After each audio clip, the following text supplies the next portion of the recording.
This was the moment of glory, the Cardiff Devils with the Super League trophy. It's what their fans had waited for, and they toasted their success long into the night. We'll be hearing from members of their victorious team in a moment. It's all part of a packed programme for you. There's live action from Manchester against Sheffield on the last day of the Super League season.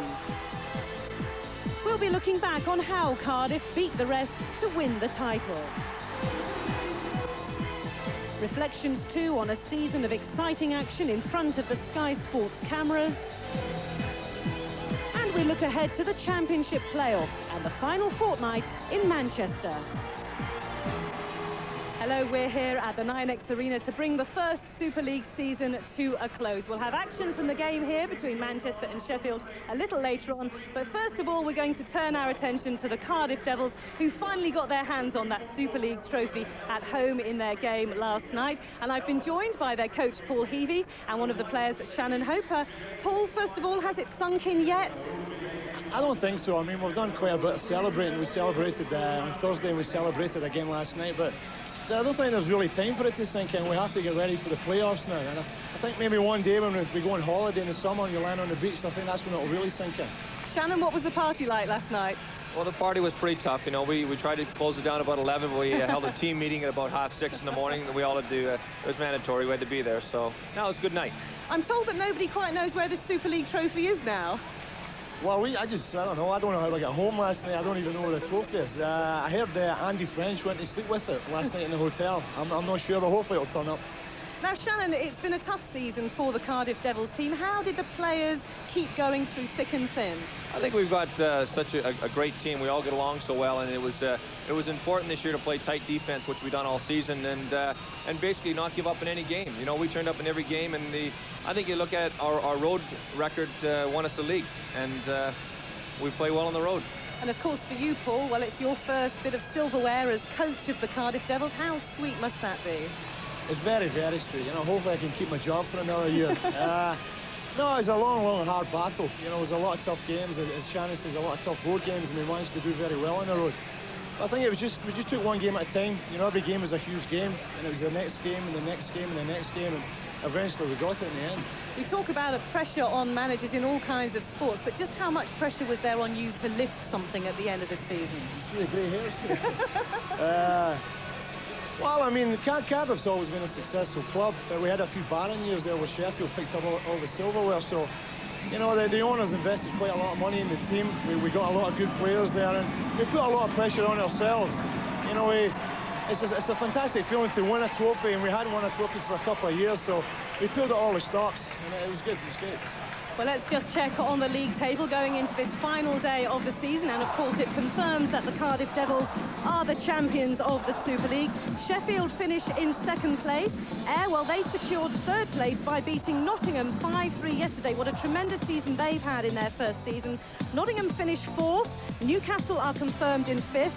Basingstoke take the wooden spoon after they lost to Sheffield yesterday, so 2 places still to be decided in 6th and 7th, and they will be decided after the other games taking place tonight. Ayr take on Basingstoke.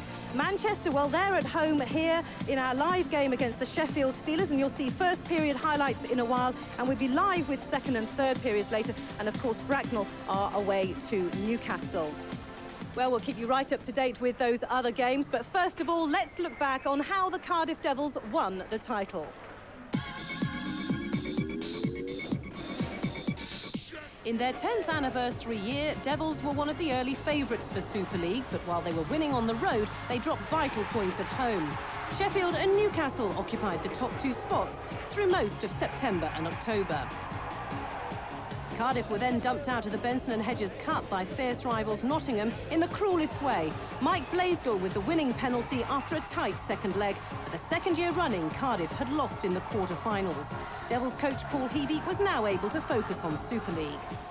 1 week later, they'd gone top of the table. A 4-all draw at rival Sheffield, part of a 9-game unbeaten run. But there was only 1 point in it, and Sheffield already had a game in hand. Newcastle were also on 13 points. Alex Dampier and Sheffield enjoyed a brief spell of 3 days back at the top in the first week of December. But the Devils weren't giving in. Even when #1 netminder Frank Caprice was injured, 17-year-old Stevie Lyle stepped in and revelled in the excitement. And he was part of a crucial victory over Sheffield on home ice on the 8th of December. The Devils replaced the Steelers at the top of the table. Steve Thornton's arrival was a real boost to Cardiff's campaign. He scored 7 goals in his first 5 games. January was a critical month for the two sides. They pulled away from the rest. Cardiff started the month with a 3-point lead over Sheffield. And they were to come head-to-head 3 times in just 3 weeks. On the 9th of January, they met in Wales. A crucial 3-2 victory for Cardiff, Doug McCarthy with the winner. 9 days later, they were together again. This time, Sheffield had home ice and stormed to a 5-0 lead after just 8.5 minutes. Cardiff fought back, but Steelers supporters had everything to shout about. A Frank Kovacs hat-trick helping them to their only victory over Cardiff. The Devils' line of Ivan Matulik, Ken Hodge and Steve Thornton proved to be one of the most exciting in the league. This deadly combination scored a third of Cardiff's goals against Sheffield, and they came up with the winner in the final meeting between the two. That looked to be a turning point. With 9 games to go, Cardiff had a 4-point lead over Sheffield, but Steelers still had a game in hand, and February proved a nervous time for both. Sheffield suffered a shock defeat in Ayr, losing 4-0 at the Centrum. The Scottish Eagles on a good run as they battled for 3rd place. Cardiff had a setback too, beaten 5-2 at Nottingham. Devils were still in pole position, but it was a defeat Paul Heavey and the team could have done without. They now needed 8 points from their last 5 games to clinch the title. Sheffield dropped another point with an unexpected draw in Manchester. The title was in Cardiff's grasp. Their 4-3 defeat of Ayr on the 15th of February was followed with a 7-4 win in Newcastle. Vesio Sacratini putting them within sight of the title. With only 3 defeats away from home this season, Cardiff were by far the best team on the road. They were left needing just 1 point from their penultimate game on the final Thursday to clinch the title. It was a tense night at the Wales National Ice Rink as Manchester kept it level going into the final period, but 2 unanswered goals finally sealed victory for Cardiff and their supporters. But they couldn't really relax until the buzzer signalled the end of the game. The wait was finally over. The Cardiff players with every reason to celebrate. The first Super League champions, a place in the history books, and a moment they will never forget. It's another first for Cardiff, you know, the first Super League, and no one will ever take that away from us. It's great to be a part of a winning team. We had tough games against every team, which is a credit to the league and a credit to every team. And fortunately for us, we came out on top, so we're pretty happy. It's been a long, hard battle. You know, Sheffield pushed us all the whole way, and there's a lot of really tough teams out there, you know, and we won a lot of close games and we had a few bounces, but, you know, I feel really, really good for the guys. You know, they work really hard for each other. Well, Paul Heavey and Shannon Hope, I presume that you will remember that moment for a long, long time. Yeah, I'm sure we'll cherish the moments, and we'll keep the video in the old library. Yeah, it was a fantastic night. You know, it brings back memories of winning at Wembley and how you celebrate and how good it feels to celebrate. I remember watching Sheffield last year when we didn't get to the finals, and I was ready to walk out the building when Sheffield won it, but I walked back into the building and watched Sheffield celebrating and how much it meant to them, you know, what a feeling it was, and to remember that moment, and hopefully that we get that moment, and we did. And of course, Sheffield Steelers went on into Europe, and you now go into Europe. That must be great. It's very, very exciting. Sheffield done really well for Britain last year, you know, flying the flag. Did some really good results against really tough opposition. You know, so hopefully we can keep as many players as possible this year, maybe add another couple to our squad and go out there and fly the flag for Britain and hopefully do well. Well, Shannon, you've been in Europe before. You've seen the glory days too with Cardiff. How do you think you can do in Europe in this new formatted Champions League? I think it's going to be exciting. I think the last couple of times we've been into Europe, we've improved every time on it, and you know, with Manchester and Sheffield going into Europe this year and doing quite well, and the way the whole league has improved, and if we can improve a bit more next year, we've got a fair crack at you know, at least getting 3 or 4 rounds into the tournament. Paul, were you conscious all the way through this season of Sheffield Steelers chasing and chasing? Yeah, I mean, eventually it became a 2-horse race, and Sheffield are a very classy organisation. They got a really good squad, good coaching staff, and they weren't going to make too many slip-ups, and we had to win the big series against them. You know, we had 6 games and we got the better of them in the 6 games, and from then on we had to try and win as many games as possible. Sheffield slipped up in 1 or 2 games because it just shows you the level of competition out there. you know, but we managed to plug away, and we just squeaked it by 2 points in the end. Well, Nick Rothwell has been speaking to the coach of the Sheffield Steelers, Alex Dampier, and he started off by asking him if he was disappointed to lose out to Cardiff. Well, certainly, you know, we've had the title for 2 years now, and we certainly didn't want to give it up. But really, we have ourselves to blame. We played against Cardiff. They beat us more than what we beat them, and that's really what it turned out to be the main reason. So do you look back at a few of the games gone by and wonder where you could have picked up the odd point here and there? Well, there's a few games at home that we dropped early in the season, but really, you know, Cardiff dropped some games also. It just came down to the games against each other, and the games we played against Cardiff, they're all great games, all within 1 goal, and overtime games. You know, congratulations to Cardiff. They had a great season. They're a good team, and you know, they deserve the title. We fought hard, but we just didn't come up with it. The playoffs are looming, and you got Nottingham in the first round. You looking forward to that? Well, I don't mind. You know, Nottingham's close. It's only an hour down the road, and we've had a good rivalry with them over the years. And yeah, it's a good draw for us. Thanks a lot, Alex. Thank you. Yes, well, Sheffield Steelers did go virtually all the way with Cardiff. Shannon Hope, how much did that affect the talk in the dressing room with the players? Were you conscious there and talking about what Sheffield were doing all the time? Well, obviously we kept an eye on things, but we really had our game plan. You know, coming down to the last 8 or so games, you know, we just said it's up to us. You know, we've got the lead now. You know, if anyone's going to lose this championship, it'll be us. You know, we knew Sheffield would come on strong, and as they have done, with you know, they slipped up once, and so have we. And but we did. We looked at every game, every period, 20 minutes, hard work, and we got through it. And of course, you played them 3 times in January. They must have been tense games. Well, they were. That was, like Alex said there, that was what decided the actual title this year. And, you know, when any team, you know, the 2 top teams, Sheffield, Cardiff, go at it, and we come out, they had 1 win over us all year. So I think really we deserve to win the league just on that alone. Well, as Shannon say, Cardiff have given us some wonderful moments during the league season. So let's hear our tribute to the Devils.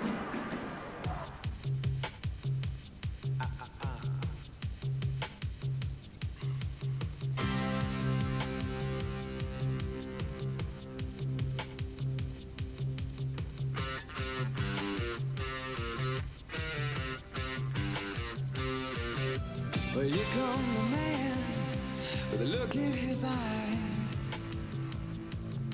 He's fed on nothing but full of pride. Look at him go, look at him kick. Makes you wonder how the other half live.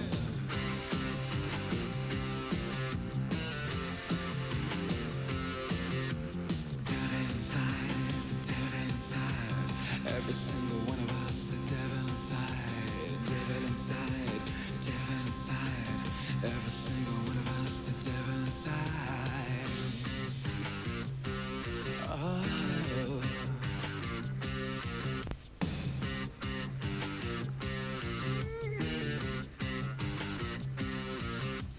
Words are weapons, sharper than knives. Makes you wonder how the other half died. Devil inside, the devil inside. Every single one of us, the devil inside, the devil inside, the devil inside. Every single one of us, the devil inside. Well, it was a team effort there from the Cardiff Devils to lift that trophy, but Paul Heavey as coach, is there anybody specific that perhaps you think made that extra bit of difference in the team for you? Obviously, it's a team game, and every player had a major contribution to the success. I think, you know, player in particular, maybe Stevie Lyle. You know, only 17 years of age. It was very unfortunate for Frank Priest to get his knees injured when he did. And a lot of us sort of went, oh, you know, is Stevie going to have the experience here to handle the Super League or whatever? But he stepped into the net, and he was just superb. He was just outstanding. You know, for a 17-year-old, he played with a lot of confidence. You know, he carried just through in a lot of games. And of course, the addition of Ken Hodge and then Steve Thornton, 2 new players, they fitted in very well, didn't they? Very, very well. I mean, it's very difficult to find good quality players sort of midway through the season. I know Johnny Lawless had a tough time. He kind of underestimated the league and he went looking for players and he found it hard. And you know, we were very fortunate. There was a lot of hard work put into it, you know, checking out on the players, etc. But when they came in, they made a huge difference.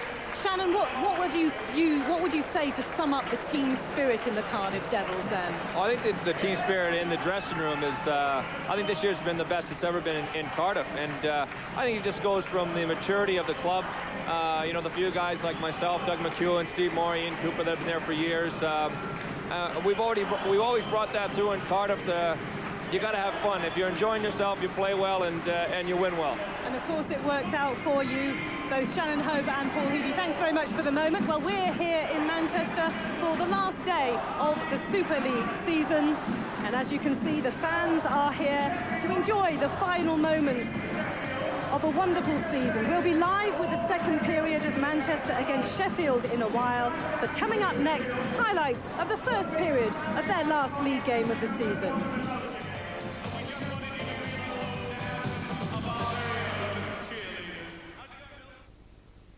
You're watching Sky Sports 1.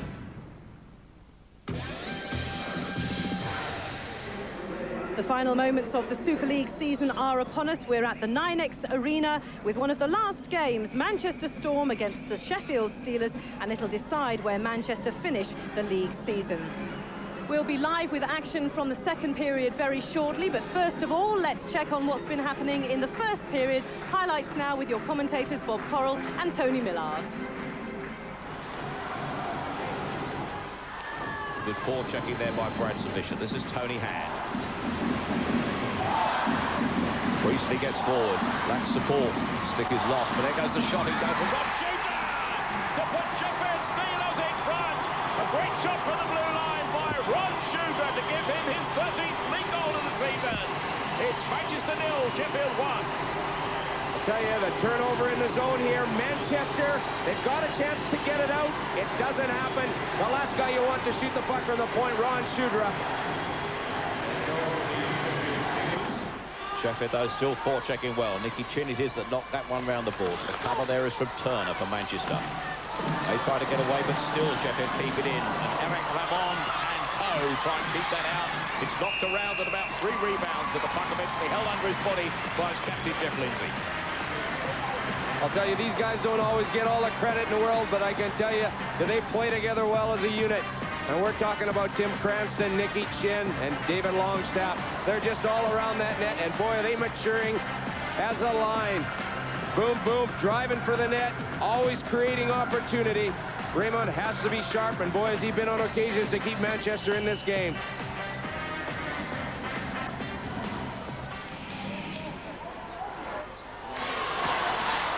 Chance here, though, for Manchester to get on terms. Cooper! Stephen Cooper it is! His 4th league goal of the season has put Manchester on terms. It's Manchester 1, Sheffield 1. The importance of a face-off, but the big thing about it is making sure you tie your man up so that the play isn't executed. Nobody picks up Stephen Cooper coming in from the point. Boy, he cracks that one right by Greco. Kicking it round that skirting board. Good work by 41, Rubachuk. Nearly a great chance there. Bill Rebels back a great chance and even better one. Brad Turner it is. His 3rd league goal of the season puts Manchester Storm in front. Untidy defending. Manchester reap the reward. They lead 2-1. It's Rubachuk. He does all the work in the corner to get the puck out in front. Sheffield having opportunities to get the puck out, but it's Turner that comes up with the answer with that rebound coming out. Tony Hand firing the puck around behind the goal. Just under 3.5 minutes remaining on the first period. Chance here for Kovacs. Great effort! Frank Kovacs gets the equaliser. Frank Kovacs' 18th league goal of the season. It's Manchester 2, Sheffield 2. Manchester Storm lose the puck in the neutral zone way before this play happens, actually, but it's what causes all the problems. Tony Hand, what a view there. Frank Kovacs makes the moves. He puts it under Raymond. So 2-2 after the first period between Manchester Storm and Sheffield Steelers, the last league game of the season. My guests are Paul Heavey and Shannon Hope. And Paul, if Manchester were to lose or draw here, they'd be in your group, and they can be a pretty tricky team to play, can't they? Yeah, they can. I mean, we've done quite well against them in the league season this year, but they came down on Thursday, and it's the best I've seen them play the whole year. They play with a lot of commitment and a lot of desire, and they push us the whole way, and they're looking pretty good tonight, so I want to get them in the playoffs. And of course, John Lawless, who used to be in charge in Cardiff Devils, how do you think he's done with getting this team together at Manchester? I think he's done really well. I think he admitted himself he maybe underestimated the strength of the league and how competitive it was going to be, and he tried to make some adjustments, bring in some personnel later on in the season. And it's difficult to get the right personnel. It's took them a while to gel, but they're certainly looking a lot better now.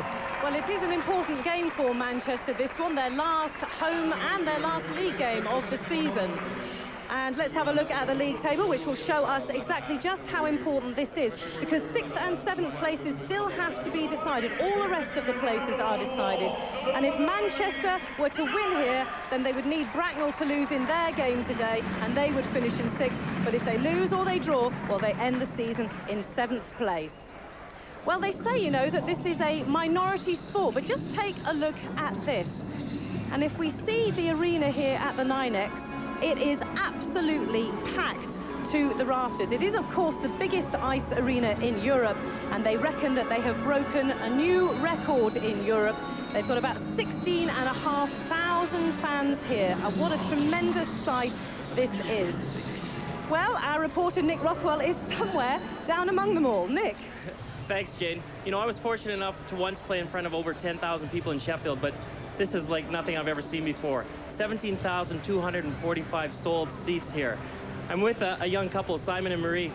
Hi. Hi. Have you guys ever seen anything like this before? It's fantastic atmosphere, absolutely incredible. I mean, we had a big crowd last year, but this is just brilliant. Great game. Great game. Really good for the game. Yeah, really good for the game. Have you been supporting Manchester from the beginning? That's Yeah, right. that's From right. the very start, yeah. We can remember all the old players, those got rid of. Missing a few key players tonight, though.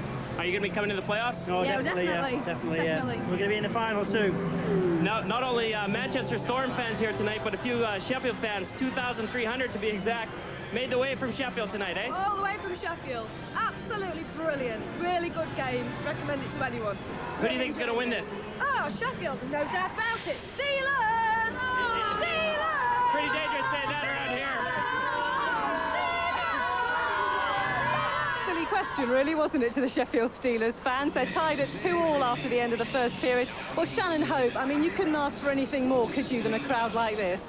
Oh, it's great. You know, anytime you can even play in front of, you know, 10, 12, here 16, 17,000 people, it's great. You know, the atmosphere in here is great tonight, and it just shows the atmosphere carries on to the ice, and the guys are putting in 110% effort out there. So it's a good hockey game. What do you think about the crowd here tonight, then, Paul? It's absolutely fantastic. I've never seen 17,000 fans in a hockey arena before. I think it just shows you the way the sport's going. It's a tremendous product on the ice. The standard's getting better all the time, and you know, these fans are coming out in tens of thousands now to watch it, so it looks good for the future. And of course, Cardiff have plans to expand and get a bigger stadium. You'd love to have this sort of thing, wouldn't you? Yeah, it'd be fantastic. I don't know if we could sustain 17,000 seats. I think maybe 8,000, 10,000 would be more realistic, but we certainly need a bigger facility. Well, as we said, it is an absolutely huge crowd, more than many football games here for this game between Manchester and Sheffield tonight. The last of the regular league season, and of course Manchester will be the scene when the playoffs take place with the semi-finals and the finals, and I'm sure they'll pack it out even then. Well, so far the home side are holding the Sheffield Steelers at 2-2. This was the goal that got it to 1-1 with Stephen Cooper scoring. Frank Kovacs has made it 2-2 going into the break.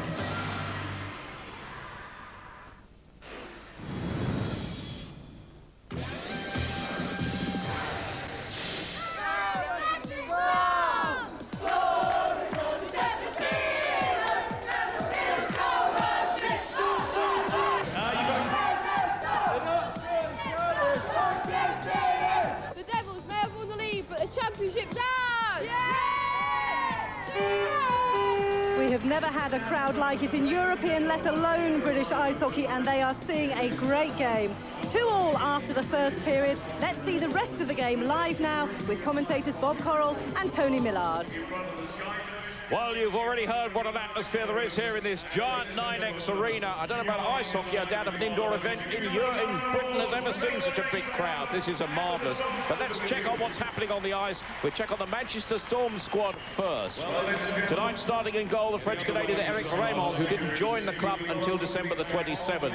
Stephen Cooper, the British defenseman, is number 55. Chad Penny and Craig Woodcroft, two influential Canadian forwards. And Hilton Ruggles up front has been in British ice hockey a fair while and knocks in the goals frequently. Used to be at Cardiff, of course.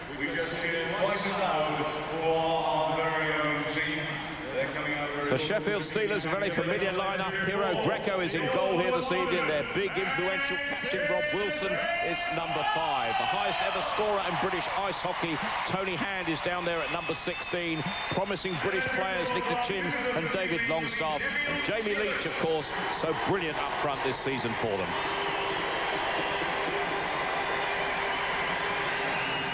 Teams then coming out for this second period. Bob Caroll alongside me. We could hardly have more entertaining hockey in that first period.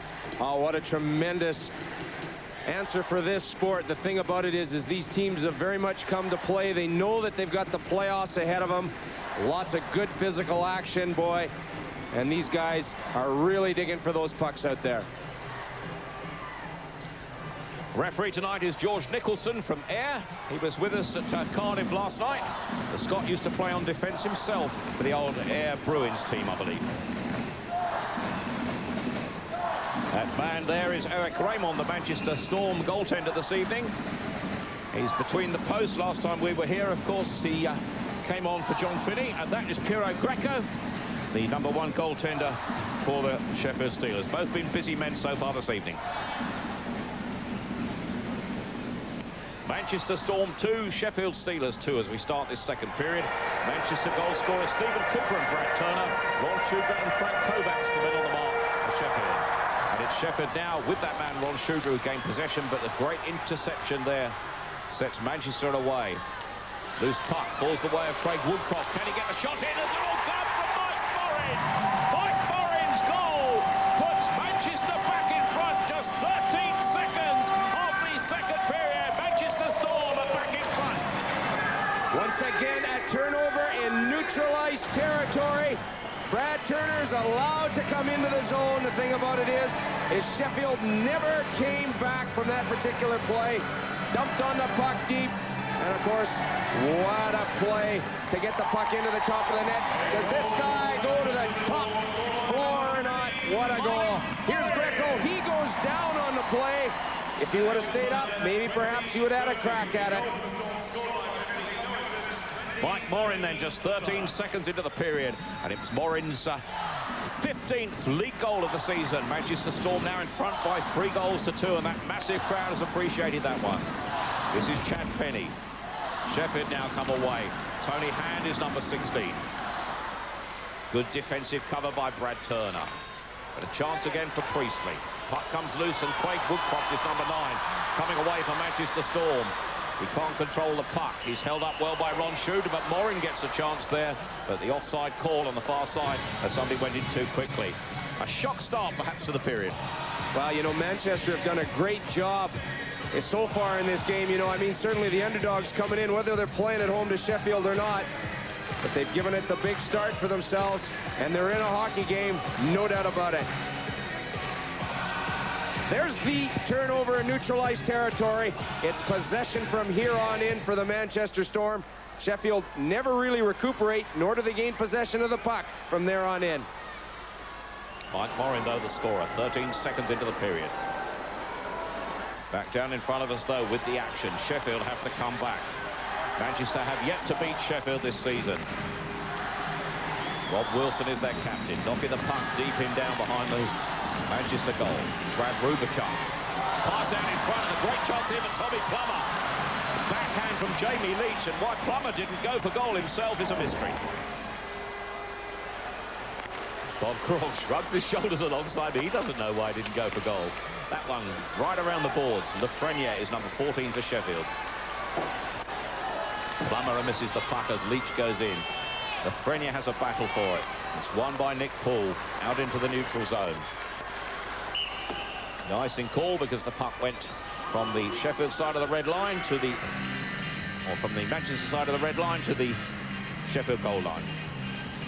And Alex Dampier, the Sheffield coach, he won't be too happy the way things are going here. Behind against Manchester just about for the first time this season.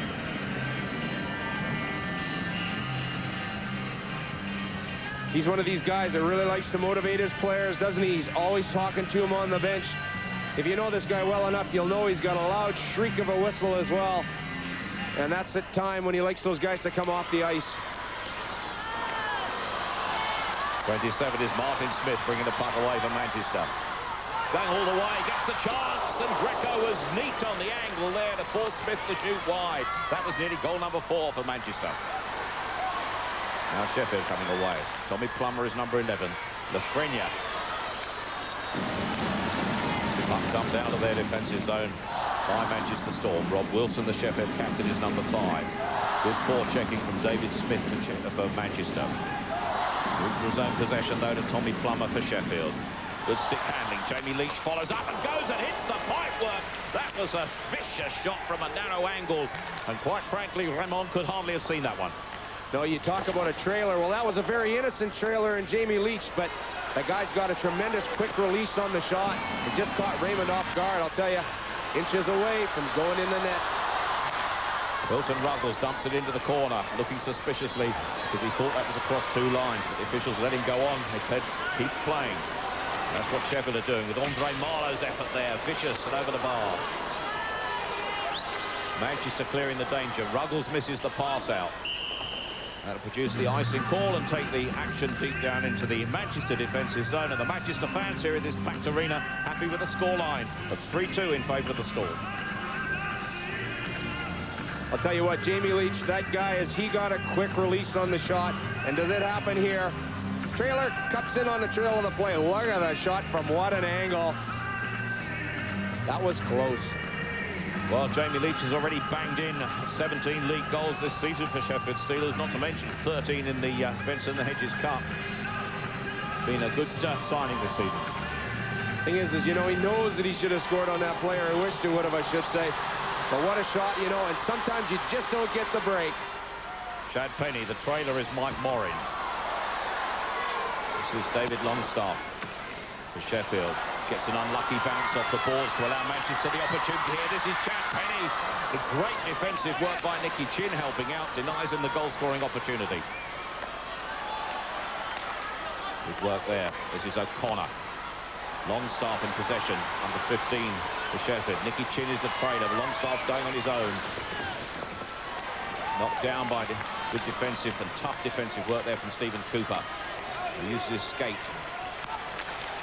Get it around the boards, but still Sheffield force it in. Shots on target so far dead level, but it's Manchester that are in front, of course, in terms of goals. They lead 3-2. This is Craig Woodcroft. Chad Penny is number 8 with a slap shot. Takes a deflection off Chris Kellen's stick.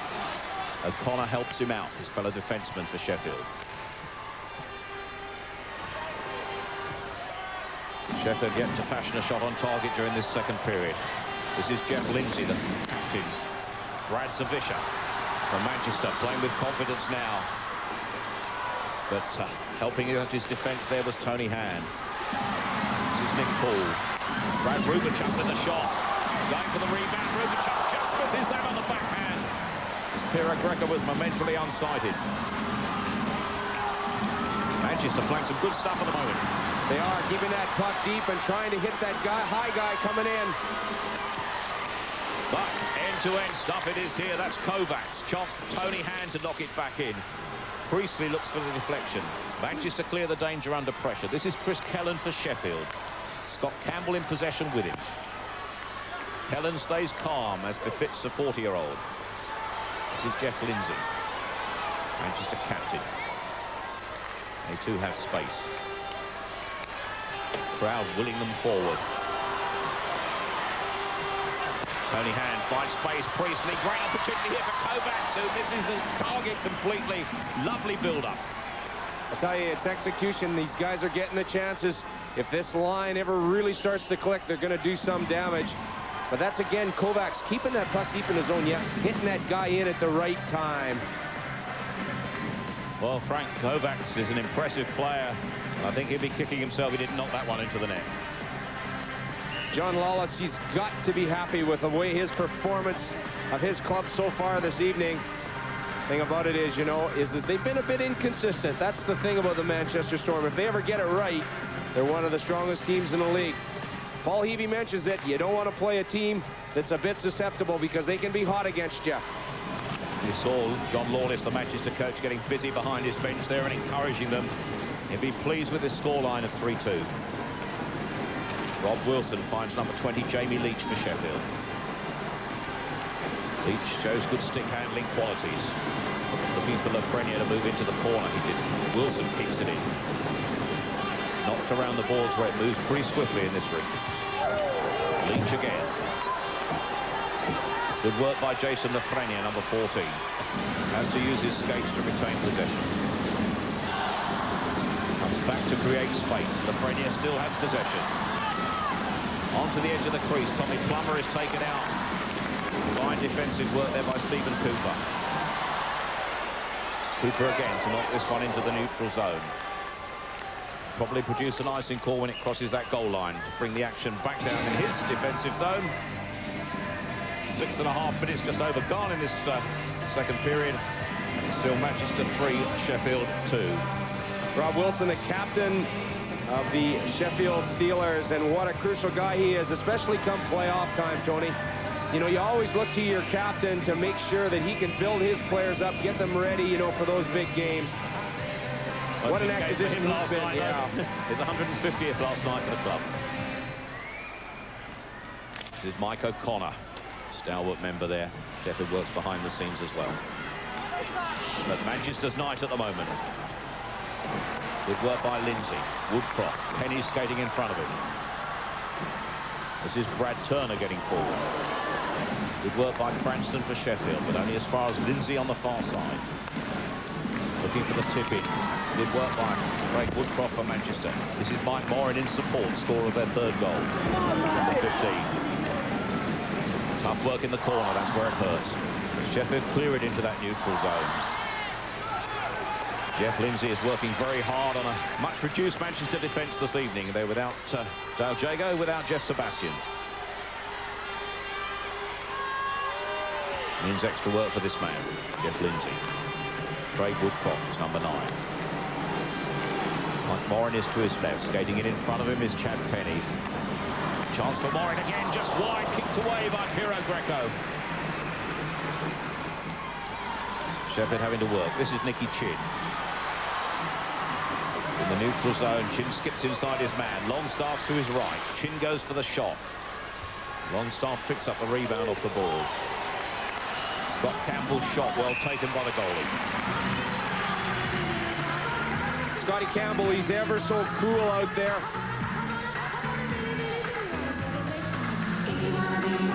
And that's the guy with a big shot there, straight for the net.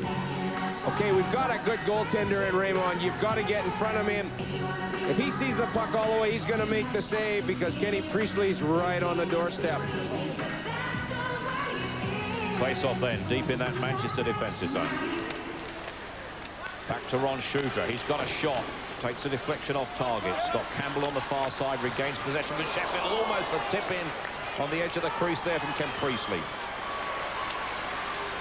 This is Stephen Cooper. Bouncing puck eludes his teammate. This is Tony Hand, number 16 for Sheffield.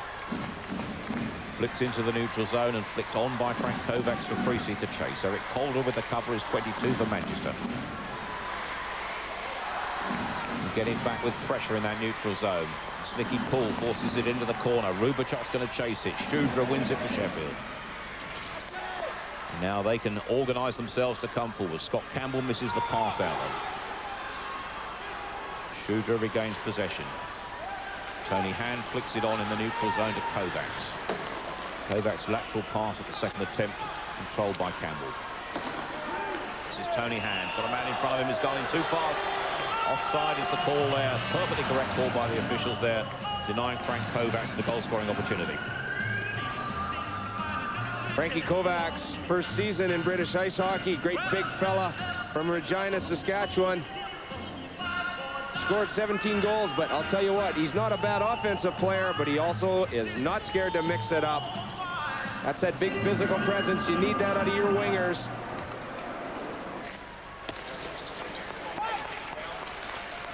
This is Lindsay for Manchester. Nokia is into the neutral zone. Corey Bolio. This is Jeff Lindsay again. Lots of ice time and under pressure for Manchester Storm. Big hit there by Chris Tellen. This is Lafreniere. David Smith on the break. 73. Good shot, good block by the goaltender. He goes round behind his net. He has to grab that at the second attempt. Goalies are having to be alert this evening. Tell you what, little fake, little jab, little move there by Davey Smith to create the shot on goal. But it comes around to Ruggles. They get another crack at it. But this time, Mr. Greco sees it all away. But almost, yeah. There's Greco. If you give him the opportunity, Tony, to see the puck, he's generally going to stop it. He's a good reflex goaltender. Well, the 30-year-old spent 6 seasons in Italy playing good class hockey. He's doing Sheffield well, doing Sheffield proud this season.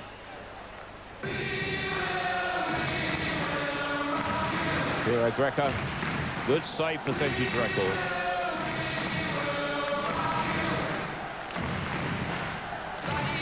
He's had 85 goals scored on him yet, Tony, but I'll tell you what, you know, it's a real strong team here, and they've played well defensively all season long as well. Sure that his qualities are going to be tested in the playoffs as Sheffield battle to win a trophy. Remember, of course, Cardiff have taken the championship title, Nottingham Panthers have taken the Benson and Hedges. Sheffield will be keen to win those playoffs. This is Manchester, though, who can rule them out on this form. Stephen Cooper with the shot. Mike Boring puts the side of the pipework. JB Leach has to battle for it. Chance here on the break there. It's this kick to Jason Lafreniere. He's got Tommy Plummer on the far side. Plummer on the edge of the crease, but Cooper gets across to cover brilliantly. Here's Plummer. Chance for Leach. Good block there. Away comes Manchester. Oh, great defensive interception there by Rob Wilson. Jamie Leach has lost his helmet. Lafreniere is number 14 for Sheffield. Tries to create space and does for Leach, whose shot is taken by a comfortable glove hand there from Eric Bremont. Jamie Leach loses his helmet on this play way down in his own zone there, but he had to do that. He takes a big hit, and this is what creates the offensive opportunity. And, of course, the final shot by him. Once again, Raymond very much equal to the task. Well, Jamie Leach, too, has played his part in this Sheffield effort this season. 30 league and cup goals.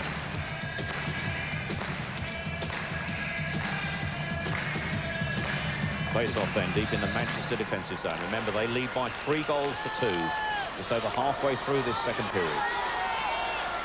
Sheffield scored first tonight through Ron Schuger. This is O'Connor. Andre Marlowe whacks it up the ice. Hits referee George Nicholson to kill it stone dead in that neutral zone. Tim Cranston is number 4 for Sheffield behind his own net. O'Connor's this side now in possession. Puts it forward to Longstaff. Longstaff turns his man Rubachuk. Good forechecking by Manchester, but Sheffield come clear now on the left. The offside call again. Eagle-eyed official spotting that one. What a tremendous play there. Brad Turner just pulled Tim Cranston in offside. Here's the play developing, yeah, coming out of the zone. There's Tim Cranston. Turner pulls him in over the blue line. Of course, what does that do? That causes the offside. Great play by Turner. Has he been an inspiration for Manchester since coming into their lineup? Well, of course, he's had a good night. Scored a goal for good measure, too. Spoke to Darrell Lipsy before the start of the game. More often than not, has he been their man of the match since joining the club? Well, he's a former Canadian Olympic player. I think he had a few games for the New York Islanders in the National Hockey League. This is Brad Turner. Sheffield, though, desperate to get this back, desperate to finish the league on a winning mark. They've yet to be beaten by Manchester. They won't want to be tonight. This is O'Connor. Shot takes a deflection. Disappears off the plexiglass into the crowd. Gives another trophy for one of this vast attendance. Big Mike O'Connor there, the Sheffield Steelers. He's a guy well known for his capabilities both on and off the ice. He does a lot of good marketing work for the Sheffield Steelers. And what a career he's had, huh? 319 games.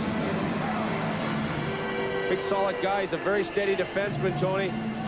You don't beat him very often because he's very good at taking the body. I doubt if he's had many seasons without a goal, but he's yet to get one in League and Cup this season. Might just like one before the end of the night. This is Hilton Ruggles. Plenty of goals for Manchester for this man. Plays it off the plexiglass. Ron Shudra knocks it in. Calder can't clear the danger. Sheffield retained possession. Good work by Kovacs. This is Frank Kovacs. Can he go all the way? Almost, as it takes a deflection just clear of the goal. Kovacs is going to have another go.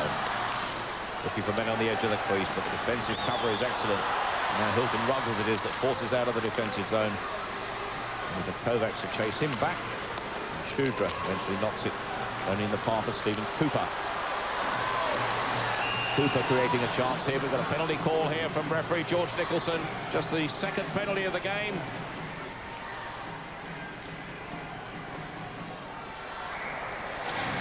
Well, it looks as if it's Hilton Ruggles. I think it's going to go to the box. He was the man that got the only previous penalty of the match. And power play Sheffield. They want to take advantage. Hilton Ruggles getting into the penalty box on a tripping call there. Just going into the offensive zone. He's just trying to make his way for the net there, and he hauled somebody down. We know all about his offensive capabilities, don't we?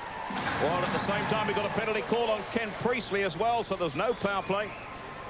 Stephen Cooper coming into the zone. The thing is there's the trip there, just at the top of your screen. Hilton Ruggles trying to get his way to the net there. George Nicholson picks it up. Ah, yes, right off the ankle there. You're going for the trip.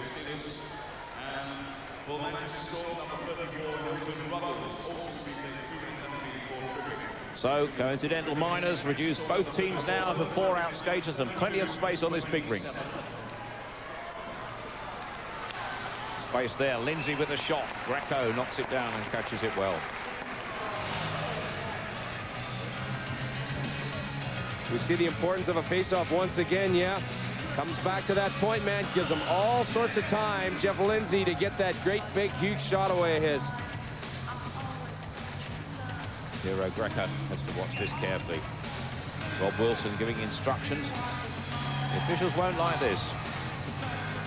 And Mr. Nicholson doesn't like players delaying the game. The linesman says Woodcroft and Lafreniere have to battle again. They do.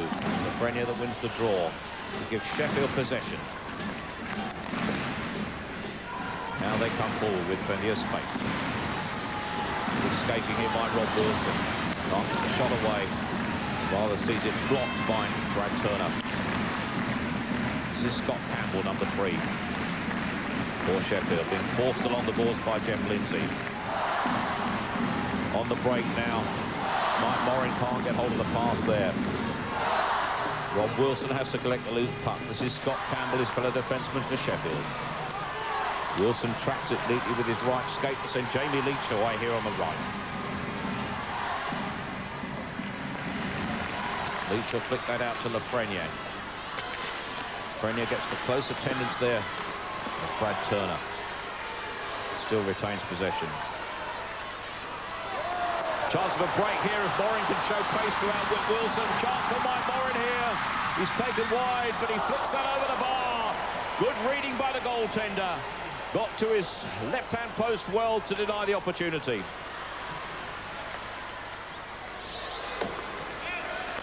Sheffield having to work. This is Stephen Cooper. Hooked down. We're going to get a penalty call here. And that will produce a power play the way of Manchester Storm. And even more space on the ice. Tell you, boys, this is a perfect example of a one-horse race. And Morin, as this guy got some wheels, Rob Wilson last-ditch effort there to try and get that puck away from him. But Morin just runs out of room. He even goes upstairs, Greco down. Everything but the final goal.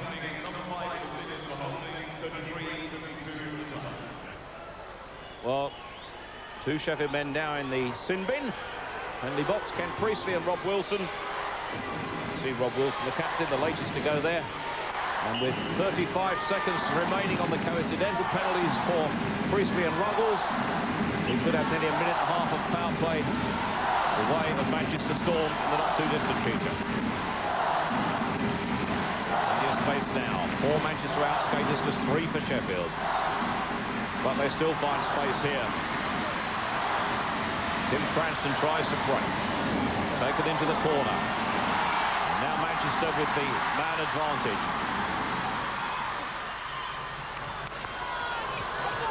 Power play the way of Manchester Storm.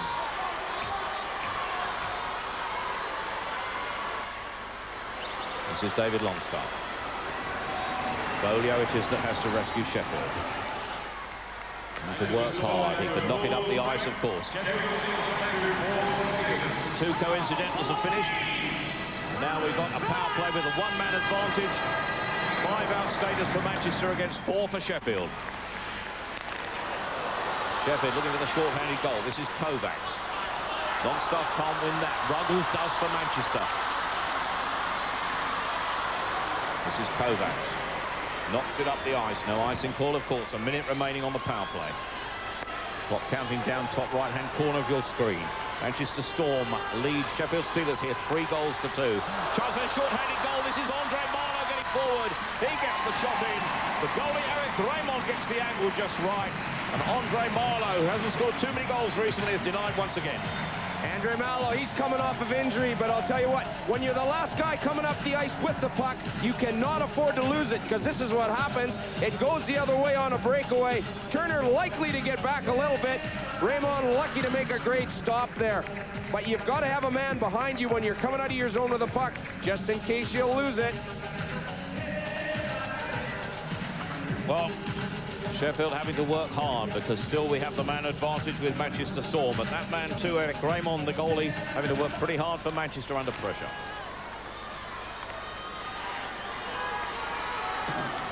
Just under 40 seconds remaining on this power play. 27 is Martin Smith. Mike Morin takes in the ball, flicks it back to Smith. This is Lindsay for Manchester. Creating space. Tap the puck around. Lindsay tries the shot, takes a deflection. Greco pleased to see that one go by. Martin Smith again taken into the boards by Shudra of Sheffield. Lindsay can't keep that in. His goalie Eric Raymond, only too keen to help out. Power play clock counting down. Rob Wilson down below us waiting to come back on the ice. He is, and now Sheffield are up to strength. Power play survived. Mike Morin tries a long-range shot, which is just kicked against the plexiglass by Piro Greco. This is Craig Woodcroft, held up against the boards by O'Connor. Puck eventually comes loose, Martin Smith winning it. This is Morin. Ron Shudra tries to send Sheffield away. Good interchange of passes there, gets Tony Hand looking for support. He's taken into the boards by Eric Calder. This is Zavisha. Craig Woodcroft taken into the boards by Kellen. Rubachuk wins it for Manchester. Scott Campbell battling back for Sheffield, number 3. This is Tommy Plummer.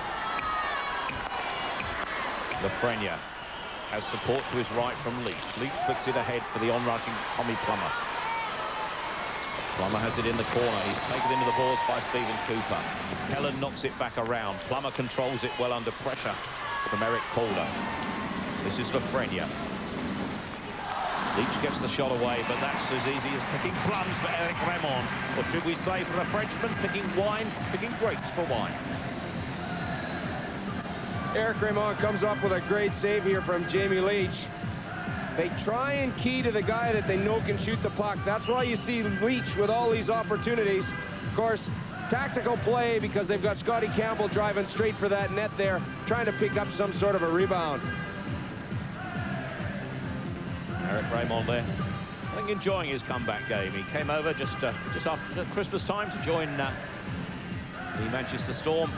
Started just 4 games before he suffered an injury. He was telling me earlier on, 2 wins and 2 defeats, so he's called this best of 5, I suppose.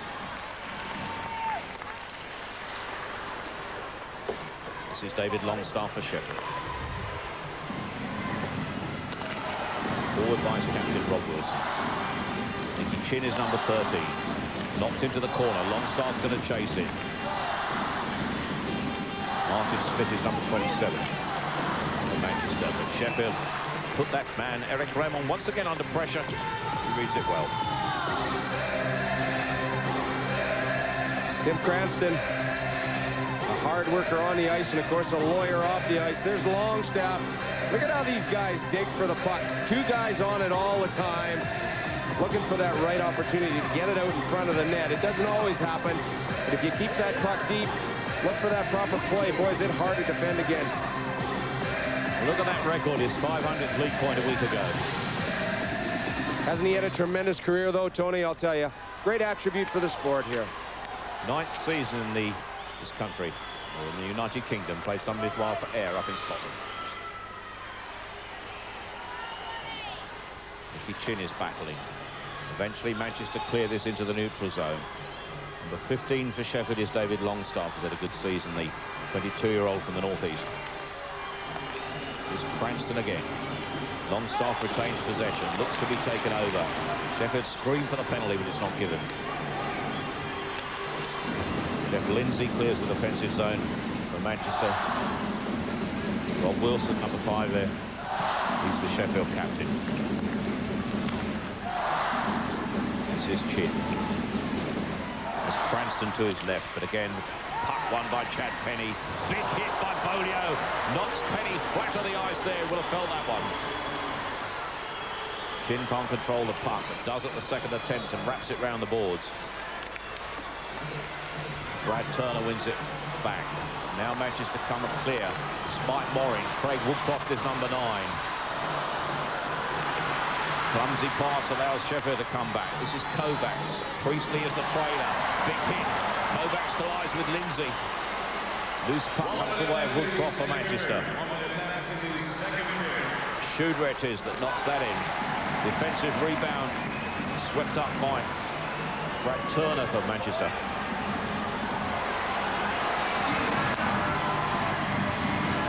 Last minute of the period. Chase is on for Tony Hand. To it by Zawisza. This is Hand again in possession. Can they get the equaliser before the break? Manchester come away. Brad Rupachuk has 2 men to his right. Again, read well there by Kovacs getting back. This is Tony Hand. Kovacs again.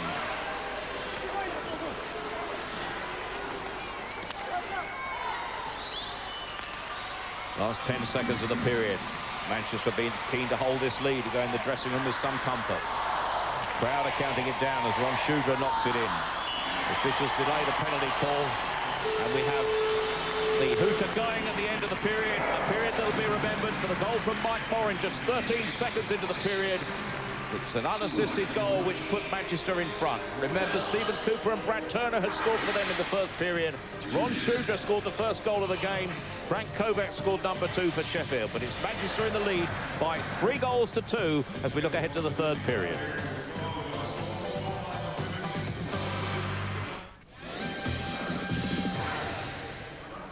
Welcome back to the 9X Arena, where we have the biggest ever crowd we've seen for an ice hockey game in Europe, let alone Britain, and quite a game they have been seeing here. So far, it is Manchester 3, Sheffield 2.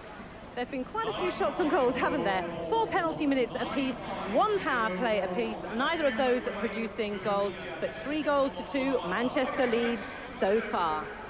Well, my guests, Paul Heavey and Shannon Hope, have been watching the game, and I suppose, Paul, for you, really, this must be an opportunity to actually sit back and enjoy a game, because I don't suppose you get to see many games during the season because you're so busy. No, not other than watching on video, but it's a bit of a luxury to actually come up and sit back and relax and watch a good hockey game, especially from this sort of viewpoint. What have you made your notes on then so far in this game? Not so much, no. It's just looking at the way Manchester are playing. They're very impressive. You know, they had a bit of an up and down season, but they look as if they've really got their act together. They're looking a lot more organised on their own end. They're getting a lot more chances than Sheffield are, and they're playing with a lot more commitment and desire. Well, as you said, they've had plenty of chances, and in fact, they got 1 goal out of those chances with Mike Moran, and it was a nice little number, really, from Manchester.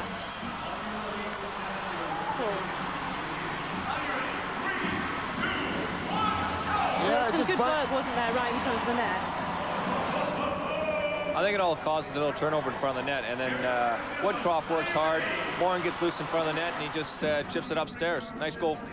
And then, of course, Mike Moran almost had a breakaway goal, didn't he, to make it another 2 on the night. I think you find on this big ice there's so much room out there with these guys with a bit of pace. I'm not sure if it was Shuja. No, it was Wilson. He sort of caught flat-footed, snuck by him. Wilson says a little poke at it here, gets by. And Moran shows good patience here. He sort of slows up, tries to cut back, and when the goalie goes down, he tries to throw it upstairs and just got a little too much of it. I suppose, Paul, the lesson is you don't give Manchester any loose puck in this game. No, they've got a lot of good goal scorers. They've got a lot of pace, and they're very deadly around the net. And it is a big ice, you know. I think Sheffield have to tighten up a bit. They're looking a wee bit disorganised at the back there. They've looked better at the back. I was going to say, it's not quite the Sheffield Steelers side we've seen of old. No, it's usually their forte. They are very strong defensively. They're usually very strong in their own zone, but they're looking a wee bit slow, I think, tonight in their own zone, a wee bit disorganised.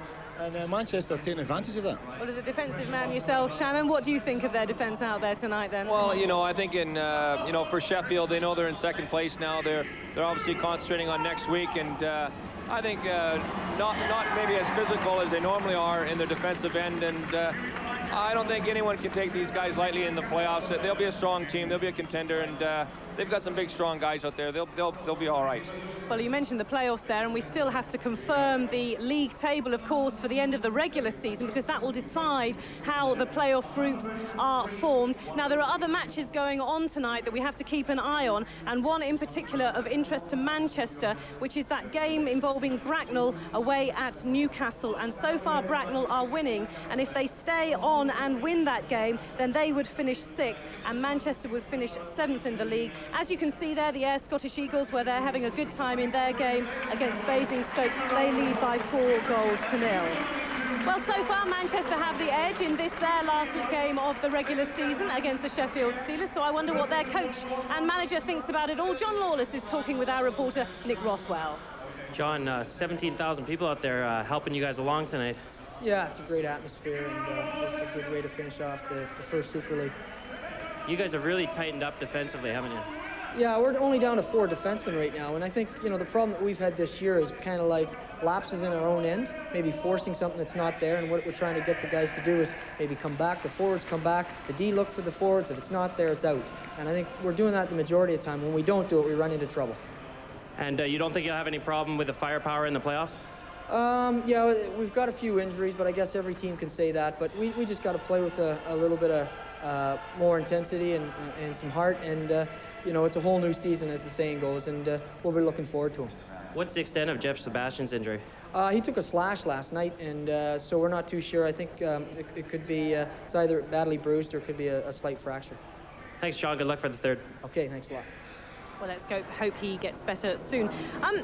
Paul, Manchester have certainly started to play a lot better in the last few weeks, and you certainly saw them on Thursday playing very well against you. That shows something about the character of the team of Manchester. They've had a rough old season, but they're now starting to pick things up. Yeah, I think they themselves and everybody around the league thought they were underachieving. You know, they've got a lot of good personnel, a lot of sort of first-round draft choices, guys that have played for Team Canada, some really good quality players, and they have been underachieving, really. You would have thought they would have finished higher than the league, but they could only get better, and the finals are going to be staged in this arena, and I'm sure they're going to want to be in the semi-finals and the finals. Well, I know John Lawless expects a lot of his players.